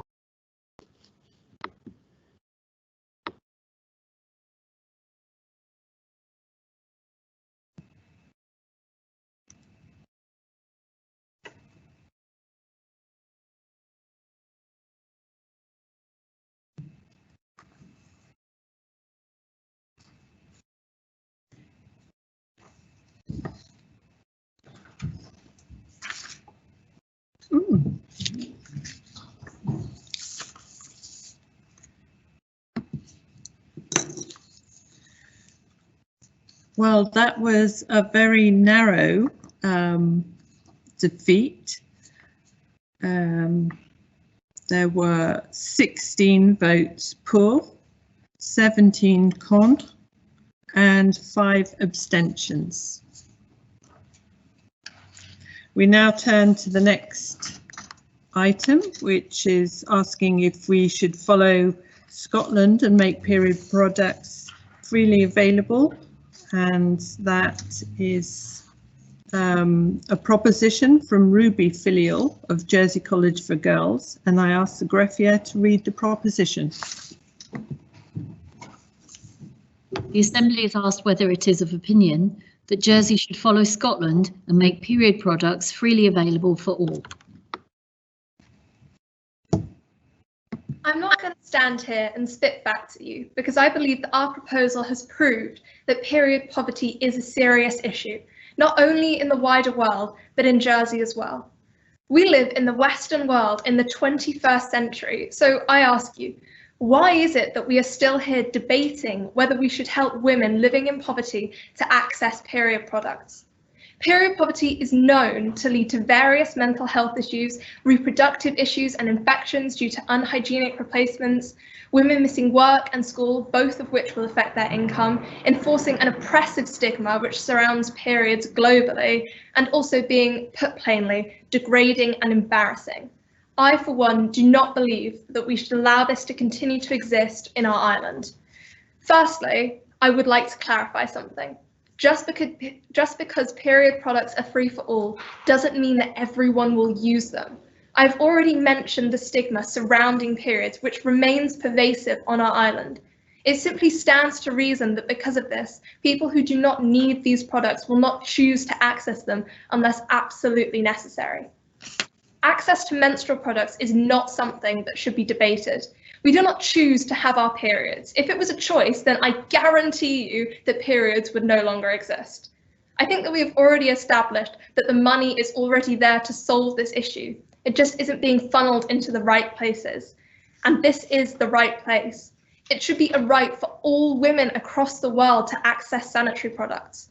But to start with, we need to make that the case here in Jersey. If the government fail to respond to this issue, not only will they be ignoring their objective to put children first, but failing half of the population of this island. So I ask you to prove this to them by voting to follow Scotland and make period products freely available for everyone. Thank you. Thank you, Ms. Villiel. Do I have a seconder for the proposition? Yes. As Ms. Villiel previously stated, periods are not a choice. As women, we cannot consciously control whether we get them each month. Therefore, the law should reflect this, because while we cannot choose whether to have periods, far too many women have to forego buying sanitary products to cover costs for their family. According to the Our Life in Numbers statistics, 29% of families are earning relatively low income, meaning poverty is a huge concern in Jersey. If women are unable to afford basic essentials for their family, such as food, then they will often stop buying sanitary towels, meaning they have to find unhygienic, uncomfortable substitutes for these, such as socks or newspaper. This should not be a reality that women have to face. Period poverty is something we can tackle. We asked earlier whether the states members have free parking.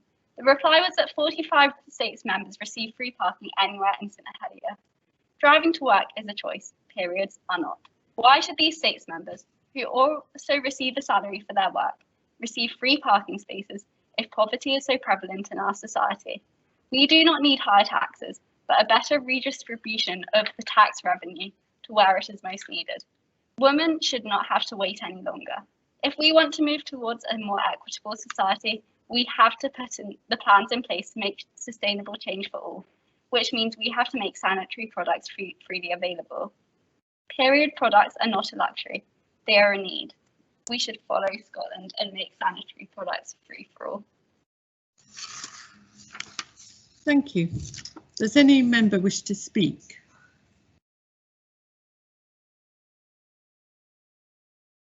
Jem Gerner. Ultimately, we agree period products are a necessity. However, this does not automatically mean they should be free. There are many other necessities such as food, water and housing where there is support for those who cannot afford them, but those who can are expected to pay. Why should period products be any different? Olivia Koala. With average periods lasting about 5 days, it can cost up to £8 a month for period products, which some women struggle to afford. In the UK, it is estimated that currently 137,000 children have missed a day of school due to period poverty.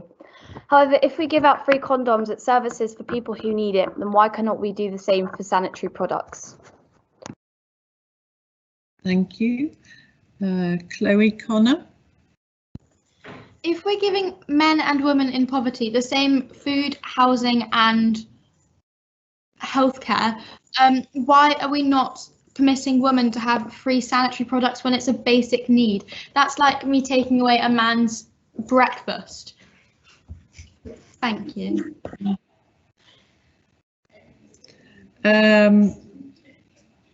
Noah Jervis.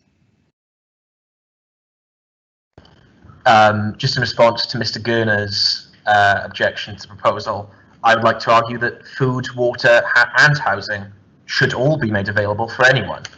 That's all. I've got Axel Nixon. I assume it's you wanting to speak, not Jason DaCosta. It is, yes. So toilet paper is not free for men, but it's a biological necessity, which you still have to buy. I understand that men do not go through periods, and women having to purchase expensive products, which are classed as luxury items, is unfair. If women can afford these luxury products, then they should pay for them. But if women cannot afford these products, then they shouldn't have to pay for them, because it's unfair. In global context, working in Johnson & Johnson factories, there are many women of colour who are paid £8.50 a day because it's the cheapest method of production. And if governments were to provide these products, it would mean that they would be paid a cheaper price. With schemes like the Red Box project, women who can afford these products, women who cannot afford these products are getting help, and there should be more support for not only women, but women who cannot afford them. Keenan Bryan.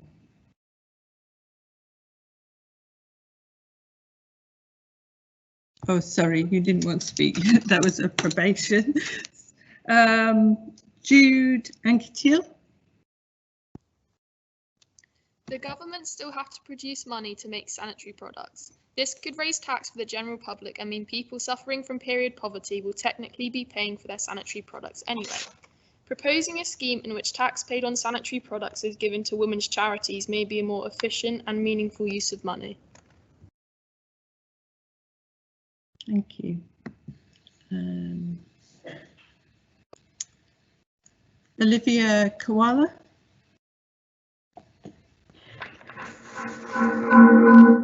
In regards to what Mr. Nixon said, the Red Box scheme is not widely recognised across Jersey, and at this moment in time, it is only held in schools.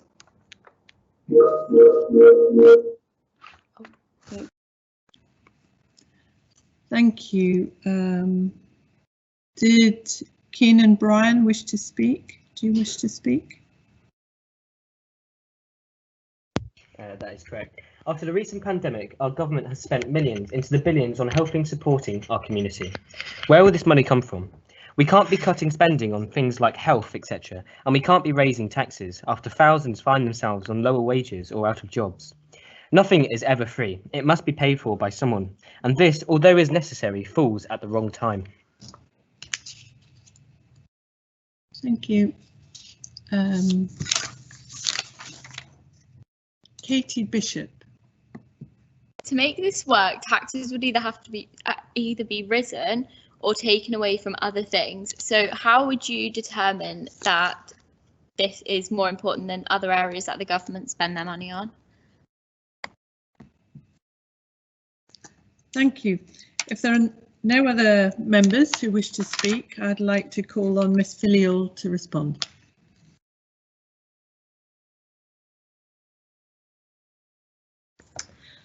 Sorry. Ultimately, this issue is just all about choices, about how you spend your money. I would like to remind everyone here that Scotland per capita is poorer than Jersey is, and they have been able to afford this scheme without any troubles at all. Women do not choose to have periods. I know that all of you know this, but I don't know whether all of you understand. This happens every month, whether we want it to or not. And if you are faced with the choice between putting dinner on the table for your family or buying period products, you are never going to choose the latter. You cannot expect women to be able to go to work, to go to school, to be a part of society if at this time they are bleeding and not able to stop it. Ultimately, this should not be something that is debated. This is something that all women should have a right to access. So I ask you all, to vote to make period products free for everybody. Thank you. We'll now go to the vote. So again, the graphier will be calling your name for you to respond. Chloe Connor. Chloe Connor.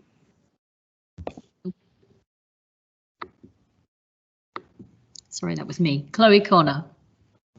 Paul. Josephine Peel. Paul. Naomi Balderson. Abstain. Abstain. Ellie Danielle. Paul. Ruby Clark. Paul. Anna Indellenbos. Paul. Paul. Ruby Filial. Paul. Matilda Garud. Paul. Olivia Koala. Paul. Moses Sape. Abstain. Henry Devonport. Abstain. Archie Willits.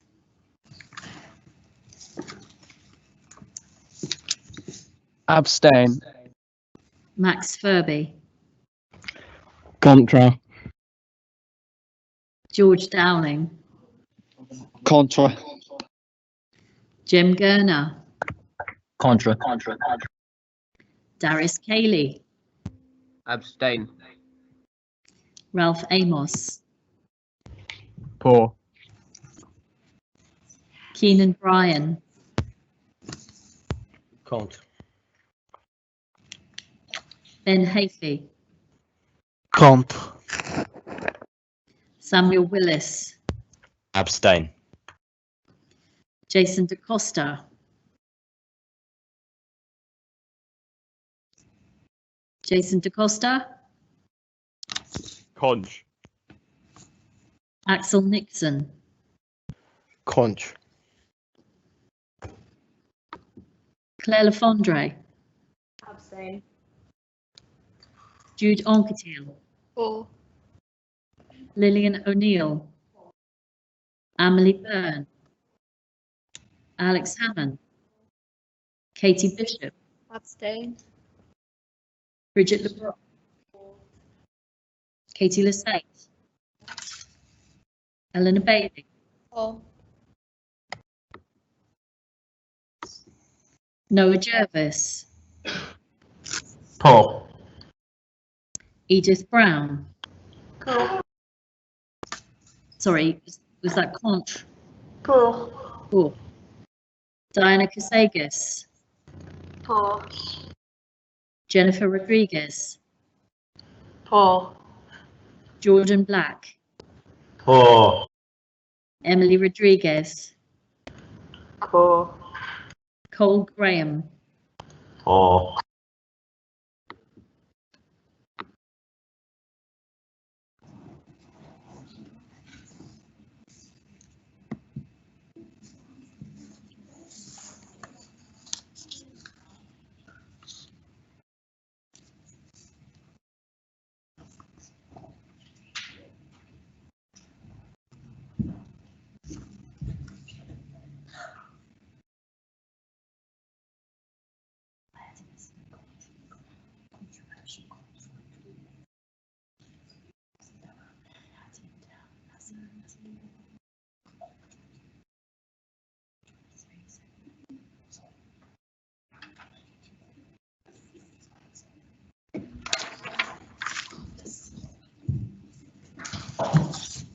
Okay, well, that debate has been accepted. It's been approved. 23 votes for, 7 con, and 8 abstentions.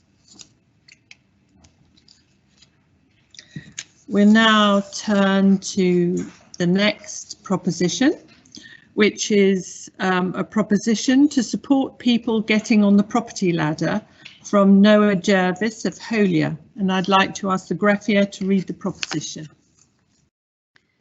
The Assembly has asked whether it is of opinion that there should be more financial support offered to help people get on the property ladder in Jersey, and house prices should be capped. Mr. Jervis.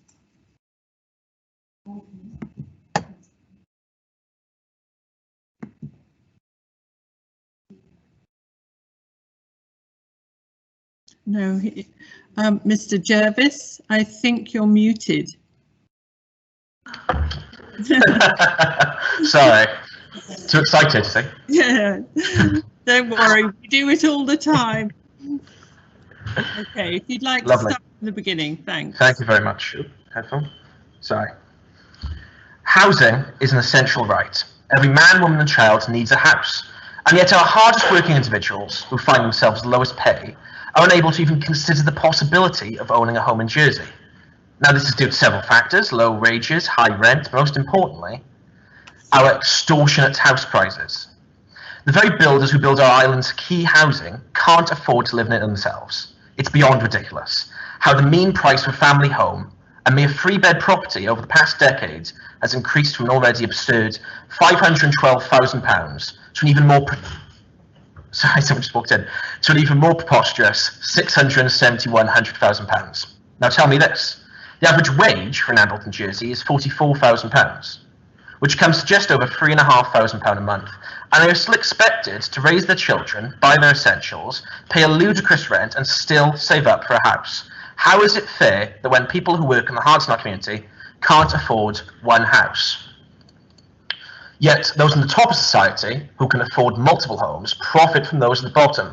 I just want to drive that point in. Those who work the hardest are forced to pay an extortionate tax on living to landlords, who do very little work at all.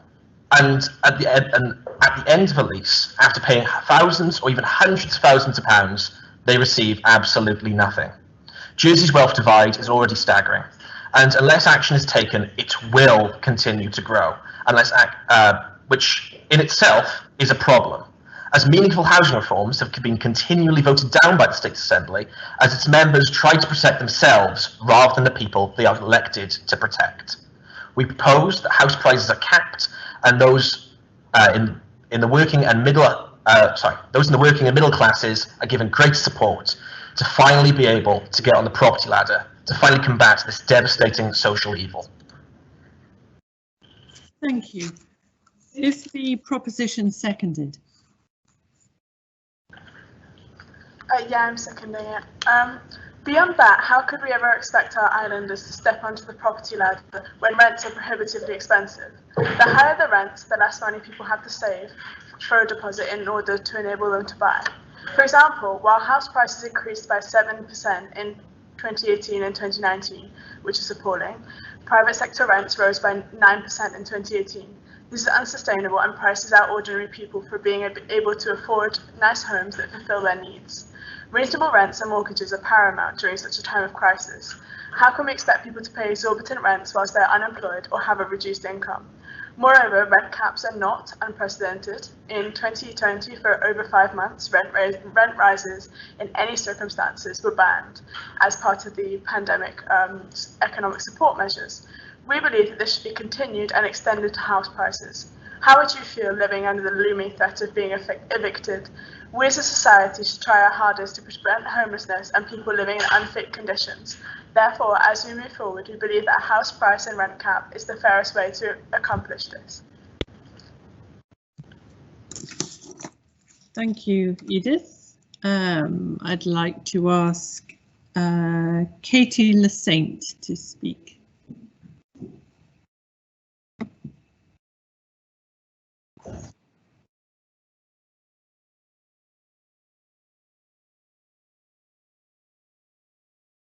How would you decide what houses fall into what sector? For example, even though 2 houses could both be 4 bedrooms, the size of those bedrooms can be massively different, or one can have an entirely different garden space or be detached. Also, houses can be of equal area, but one can be extremely outdated and therefore needs money spent on it. They're usually priced cheaper. Thank you. Eleanor Bailey.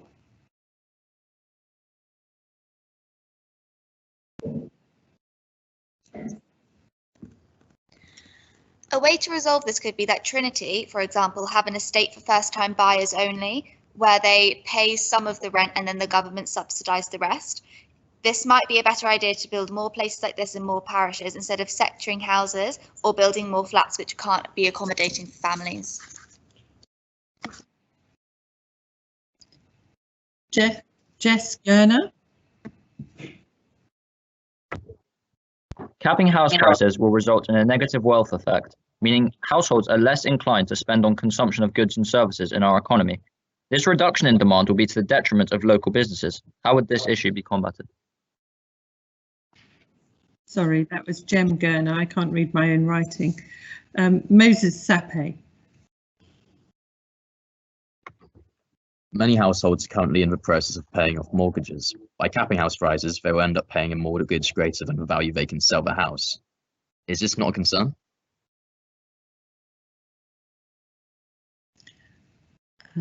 Axel Nixon. Through the government setting a cap on house prices, as Mr. Gerner was saying before, it would actually interfere with market forces of supply and demand, and thus an equilibrium within the market would not be reached. Yeah, that's all I have to say about that. Thank you. Darius Cayley. A house is worth whatever someone's willing to pay for it. By capping house prices, we're effectively removing this sort of decision-making ability from sellers as to how much they value their home and for how much they wish to sell it. Is this fair in our society? Does any other member wish to speak? If not, I'd like to call on Mr. Jervis to respond. Of course. I think you've made some valid points. Obviously, houses do have different values, but for me, the greatest value is having people who are born in Jersey, work in Jersey, go to school in Jersey, and are assets to our community, have somewhere to live, whether that be somewhere with however much space they need. But that's not the system we have at the moment. The system we have at the moment only accommodates the people who are willing to profit off it. At the moment, if you're on a lease, if you're paying rent, you are giving money to people who are hoarding these houses, and they're going to buy more houses. It's a broken system. It's a mess. And despite your very valid concerns, I think we need to look past the loss of money that will be coming from these people who can very well afford it, and we need to look to the people who are at the lowest of society, who need a house in order to survive. Thank you. Thank you. We'll now take the vote, and the greffier will be calling the roll call, and she's ready to go. Thank you. We had a message in the chat to say that JCG were unfortunately having to vacate their school building, so I'm still going to call their names for the vote, but if they don't answer, then we know the reason why. Chloe Connor. Josephine Peel. Naomi Balderson. Ellie Daniel. Ruby Clark. Anna Indellenbos. Ruby Filial. Matilda Garud. Olivia Koala. Moses Sape. Contra. Moses Sape. Contra.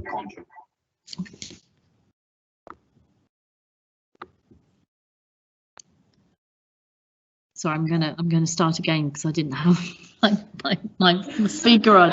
I tell you what. So Chloe Connor, Josephine Peel, Naomi Balderson, Ellie Daniel, Ruby Clark, Anna Indellenbos, Ruby Filial, Matilda Garud, Olivia Koala, Moses Sape. Contra. Henry Devonport, Contra. Archie Willits, Contra. Max Furby, Contra. George Dowling, Contra. Jem Gurner, Contra. Darius Cayley, Contra. Ralph Amos, For.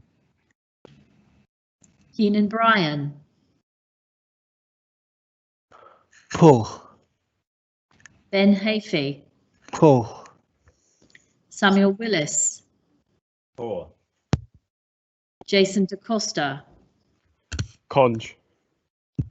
Axel Nixon, Pour. Claire Lefondre, Cont. Jude Oncatil,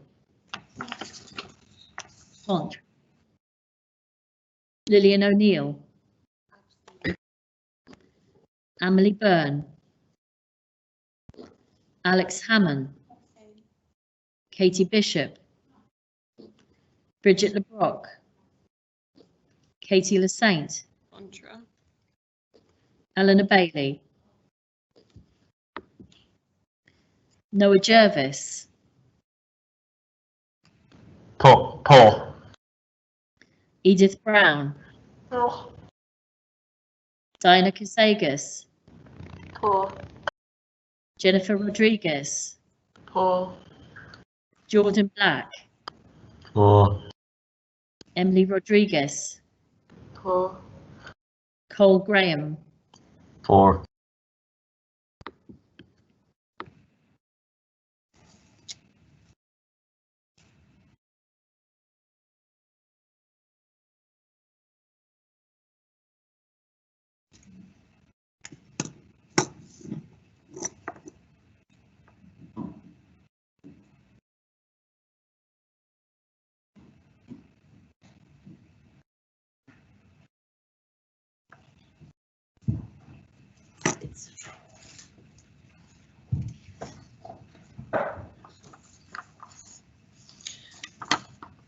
Well, that past debate on house prices should be capped is actually a tied vote.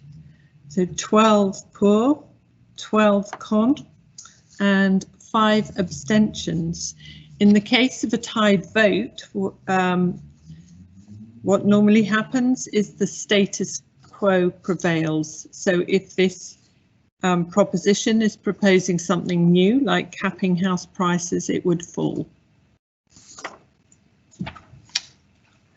So we now turn to the final item of the afternoon. The final proposition on women asks whether women should be paid more than male colleagues for the same job. And it's a proposition brought forward by Claire Lefondre of Beaulieu, and I ask the greffier to read the proposition.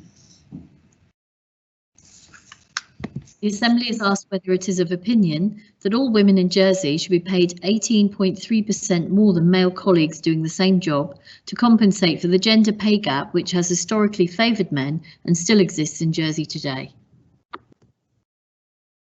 It is a well-known fact that for thousands of years throughout the entirety of history, women have been unfairly discriminated against in almost every single aspect of life. Issues such as the gender pay gap have been talked about and publicised for several decades, and yet very little progress has been made in achieving financial equality and equal pay. Subsequently, we are proposing that to compensate for the thousands of years of discrimination, not only in the workplace but socially, domestically and politically, to name a few, that for the next 60-odd years, women are paid around 18% more than men for doing the same job with the same amount of experience. Essentially, we are reversing the gender pay gap, so women will now be paid an extra 18% more than men. Throughout history, society has always been inherently patriarchal and misogynistic, and for once we believe women should be given the opportunity to have the upper hand, as well as allowing men to realise what it feels like to have all the odds stacked against you. Some of you may be questioning why we feel so strongly about the gender pay gap and why we were proposing such a radical proposition. Well, let me put things into perspective for you. The current pay gap in the government of Jersey that affects all members of the civil service is 18.3%. Some of you may consider this to not be a significant difference. However, long term, this is not the case. As a result of the pay gap, women are significantly more susceptible to falling into poverty, with 22% of women over the age of 65 compared to 16% of men, largely as a result of the difference in income rates which causes their pensions to suffer. For instance, if a man makes £50,000 a year, a woman doing the same job will make around £41,000, £9,000 less. Over the course of 10 years, if the pay rates do not change, the man will have made in total £500,000 compared to the woman who have made £410,000, almost £100,000 less for no justifiable or significant reason why. The average number of years that a person will be actively working for is around 45 years, meaning that based off of this number and using the same figures as before, a woman will have made £405,000 less than her male colleagues who do the same job and share the same amount of experience in this role. Of course, these numbers are largely generalised and do not take into account promotions or pay increases amongst other things. However, hopefully this will show you the reality of the long-term effects that the gender pay gap has on women, and we hope that this will help you understand why we feel so strongly about this topic.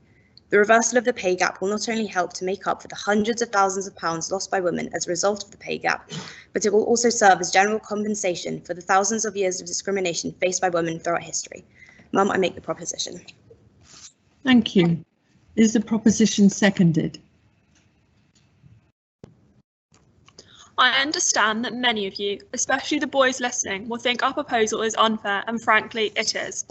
We acknowledge and understand this doesn't seem like a step towards equality, but it ultimately supplies justice for women and would provide gender equality in the long term.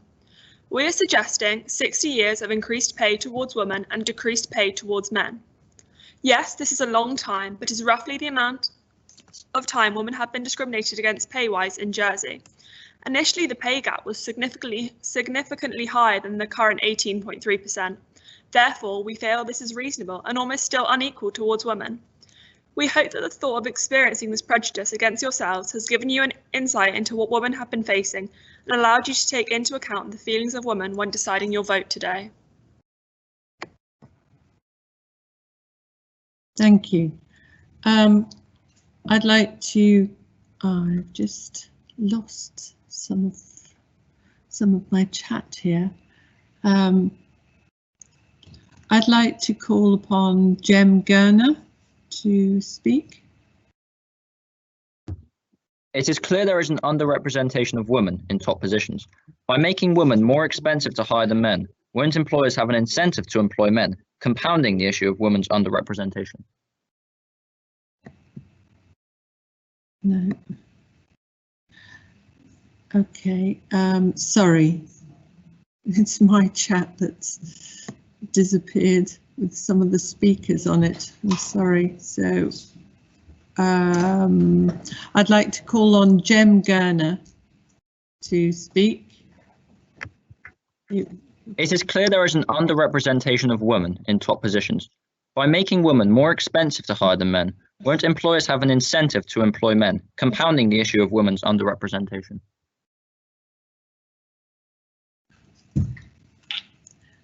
Axel Nixon. Your entire argument is flawed.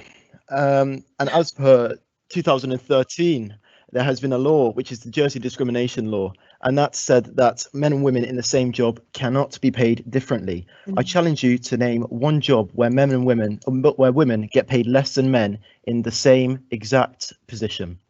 Would a female CEO make less money than a male CEO? I think not. Thank you. Ralph Amos. I completely understand the wish to address the gender pay gap. It's a serious issue and we should try and fix it. But what you're suggesting sounds to me more like reparations than actually a way of combating the issue. You can't solve the gender pay gap by paying women more than men. That only serves, I feel, to legitimize different pay for different genders by putting it into law. Okay, Henry Devonport.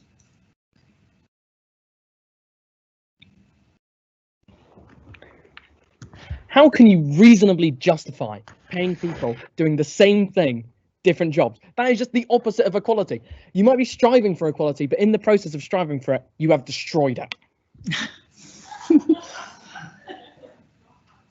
Ben Haffey? As said just before, there is no equality in this system, and us men of today should not have to suffer as a result of actions and rules set by men years ago. We should not have to suffer. Although I do agree that there should be equal pay for the same job, men should not have to suffer nowadays. Does anybody else wish to speak? And if I've missed... I will miss.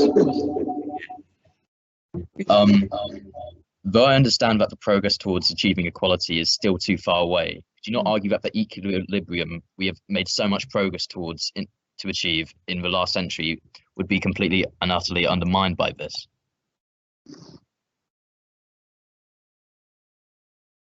Any other member wish to speak?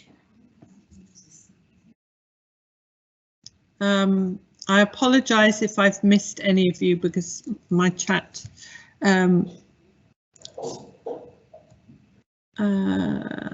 Jason DaCosta, is that you on Axel Nixon? Yeah, it is, yeah. Yes. So I think there's been a misunderstanding on the Bowlia part. According to the summary of the Jersey Gender Pay Gap report, it states that the gender pay gap shows the difference between the average earnings of men and women, and it's not a measure of the difference in pay between men and women doing the same job. So men are not being paid more than women doing the same job, because statistically men go into industries with a higher pay. For example, the report also states that 65% of doctors are men. So the issue doesn't lie with gender discrimination, it lies with women typically going into professions which pay less. Eleanor Bailey. Firstly, I would just like to say that it's not becoming unequal as it's already unequal now. It's just role reversal, which just so happens not to benefit in your favour. However, you saying that women aren't going for these higher paying jobs, we actually are, but we're actually more unlikely to get hired for these roles due to us being questioned for maternity reasons or family goals, which is unfair in itself. So this is just one way that we could step up our equality, and it's not being unequal to be equal, it's staying the same inequality to eventually reach the equality that we deserve.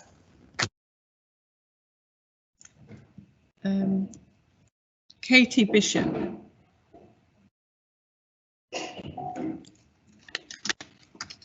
Katie Bishop. Sorry?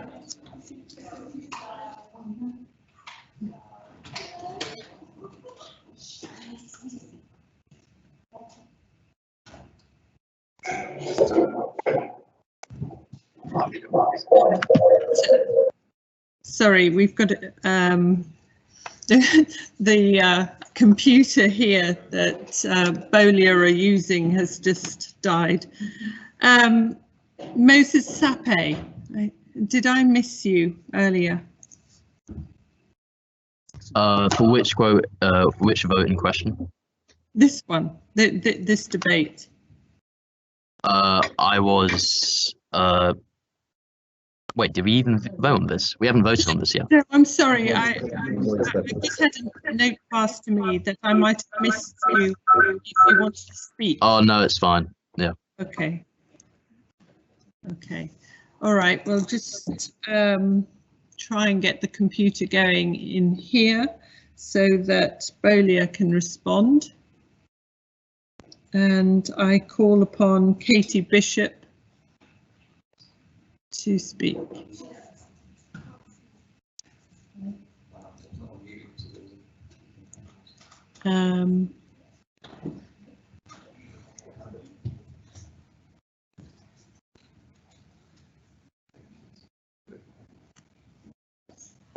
Just bear with us.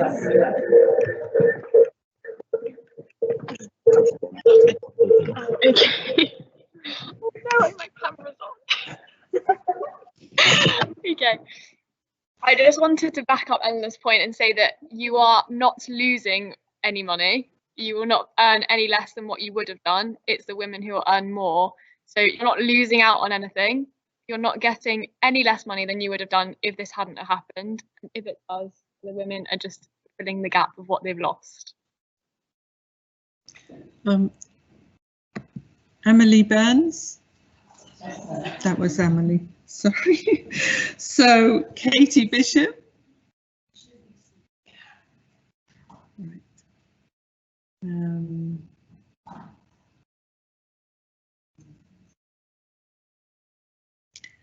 Okay, Henry Devonport, you've put a question mark. Is that because you're waiting to speak? Yes, it is. Would you like to speak? Yes. I would like to say that I find it incredibly ironic that in your report you state, a quote by John Fondre, that one of the government's aims is to be a good and fair employer, while the proposition you are proposing is in reality incredibly unfair and quite frankly misogynistic.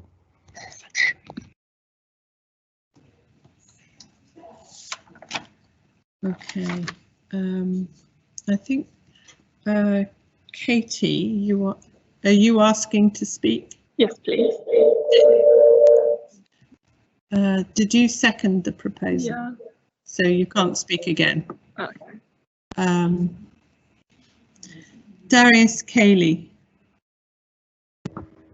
Following on from the point that made that men would not earn less. If men do not earn less, then where would the money come from to pay for higher women's salaries? I also want to emphasize the point made by Mr. Gerner that if there is a statutory requirement for employers to pay women more, what will be the motivation to employ them? Thank you. Max Furby, did I miss you off earlier? No, it's all fine. Good, that's what I like to hear. Does any other member wish to speak? No? In that case, I'll call upon Ms. Le Fondre to respond. Thank you, Mum. It has been an interesting debate, and I thank those who have contributed. I'd briefly like to address some of the points raised. The way this would be paid would be not only, make more profit, companies making more profit, there is an increase in profit. So maybe there might be some cut in the men's pay, but it will not be a significant cut to the 18% that women receive today. This debate is inherently controversial. That is deliberate. As Emma Watson once said, the reality is that if we do nothing, it will take 75 years or for me to be nearly 100 before women can expect to be paid the same as men for the same work.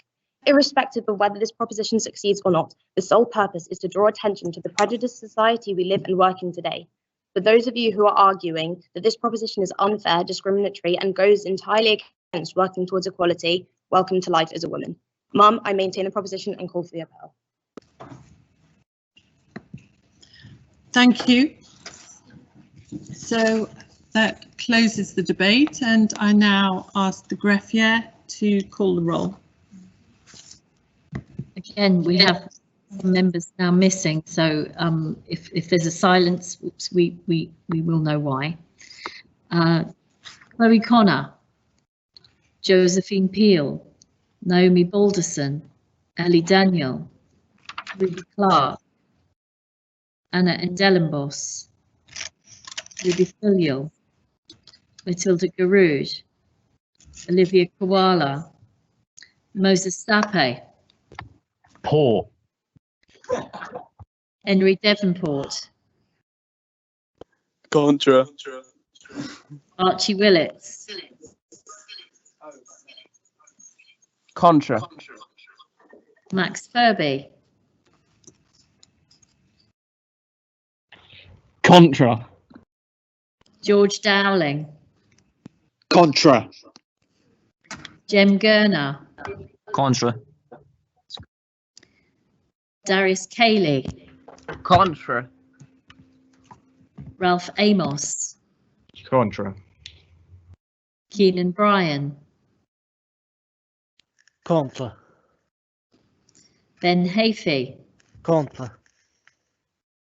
Samuel Willis, Contra. Jason DaCosta, Conch. Axel Nixon. Conch. Claire Le Fondre. Poor. Jude Anquetil. Poor. Lillian O'Neill. Emily Byrne. Poor. Alex Hammond. Poor. Katie Bishop. Poor. Bridget LeBrock. Poor. Katie LeSaint. Poor. Eleanor Bailey. Poor. I'm not entirely sure whether Holder is still with us, but it could all hinge on whether they are. Noah Jervis. Edith Brown.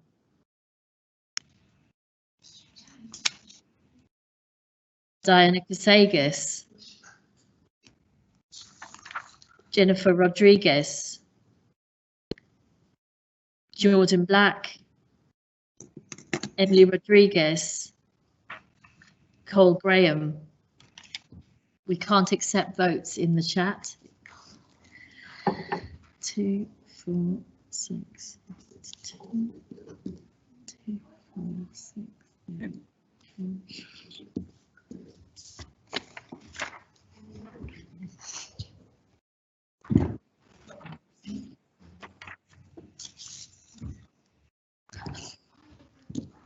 Thank you. Oh, sorry. We now have the results of the debate on whether we should pay women higher wages than men. The result is a very narrow defeat, 10 votes for, poor, I should say, and 12 conch. So I'd like to say well done to everyone who has participated, and that brings us to the end of the Youth Assembly this year. And Lisa is going to compile, I think, a few stats for us. But before she does, I'd just like to say that this today's event has been brought about not without its challenges, it's got to be said, but I think in light of the circumstances, trying to do some things virtually, some things, we've got Bolia in the chamber with us today, so it's been quite a challenge, and I'll never underestimate being a chair ever again. I would like to say that the running of these events goes like it has because of the tremendous work that is done by the State's Gref, and I'd like to pay special tribute to the Deputy Greffier, Lisa Hart, who does huge amounts of work in this area in the Youth Assembly. And indeed, you can stamp your feet. That's what we do. We don't clap. And the Deputy Greffier, Tim Oldham, all the IT people that are backing us up, Theo Stone, Aaron Travers, and Lee Jern from the modernisation and the digital departments, I'd like to pay special thanks to. This is the 23rd Youth Assembly of the Commonwealth Parliamentary Association, and it's worth noting that 2 current members of the States Assembly were Youth Assembly participants some years ago. And indeed, you might have heard one of them on the radio this morning. And I'm sure, having listened certainly to question time, and grilling the Chief Minister and other ministers, to which I'm very grateful and extend everyone's thanks to them for giving up some time. But I think after today's performance, with your elegant, incisive and extremely thoughtful debates and questioning, I think we have most certainly got an assembly, or the participants of a future assembly, here with us. So Lisa has put together a few statistics after today, and that is, we got through 50 oral questions asked of the ministers, 16 questions to the Chief Minister in 23 minutes. That's some going on for both the questioners and the Chief Minister. And there were 49 speeches during 5 debates. So I'd like to say well done, everyone, and I look forward to seeing you in this Assembly in the future. And the Youth Assembly now stands adjourned for another year. Thank you. Do you want to put your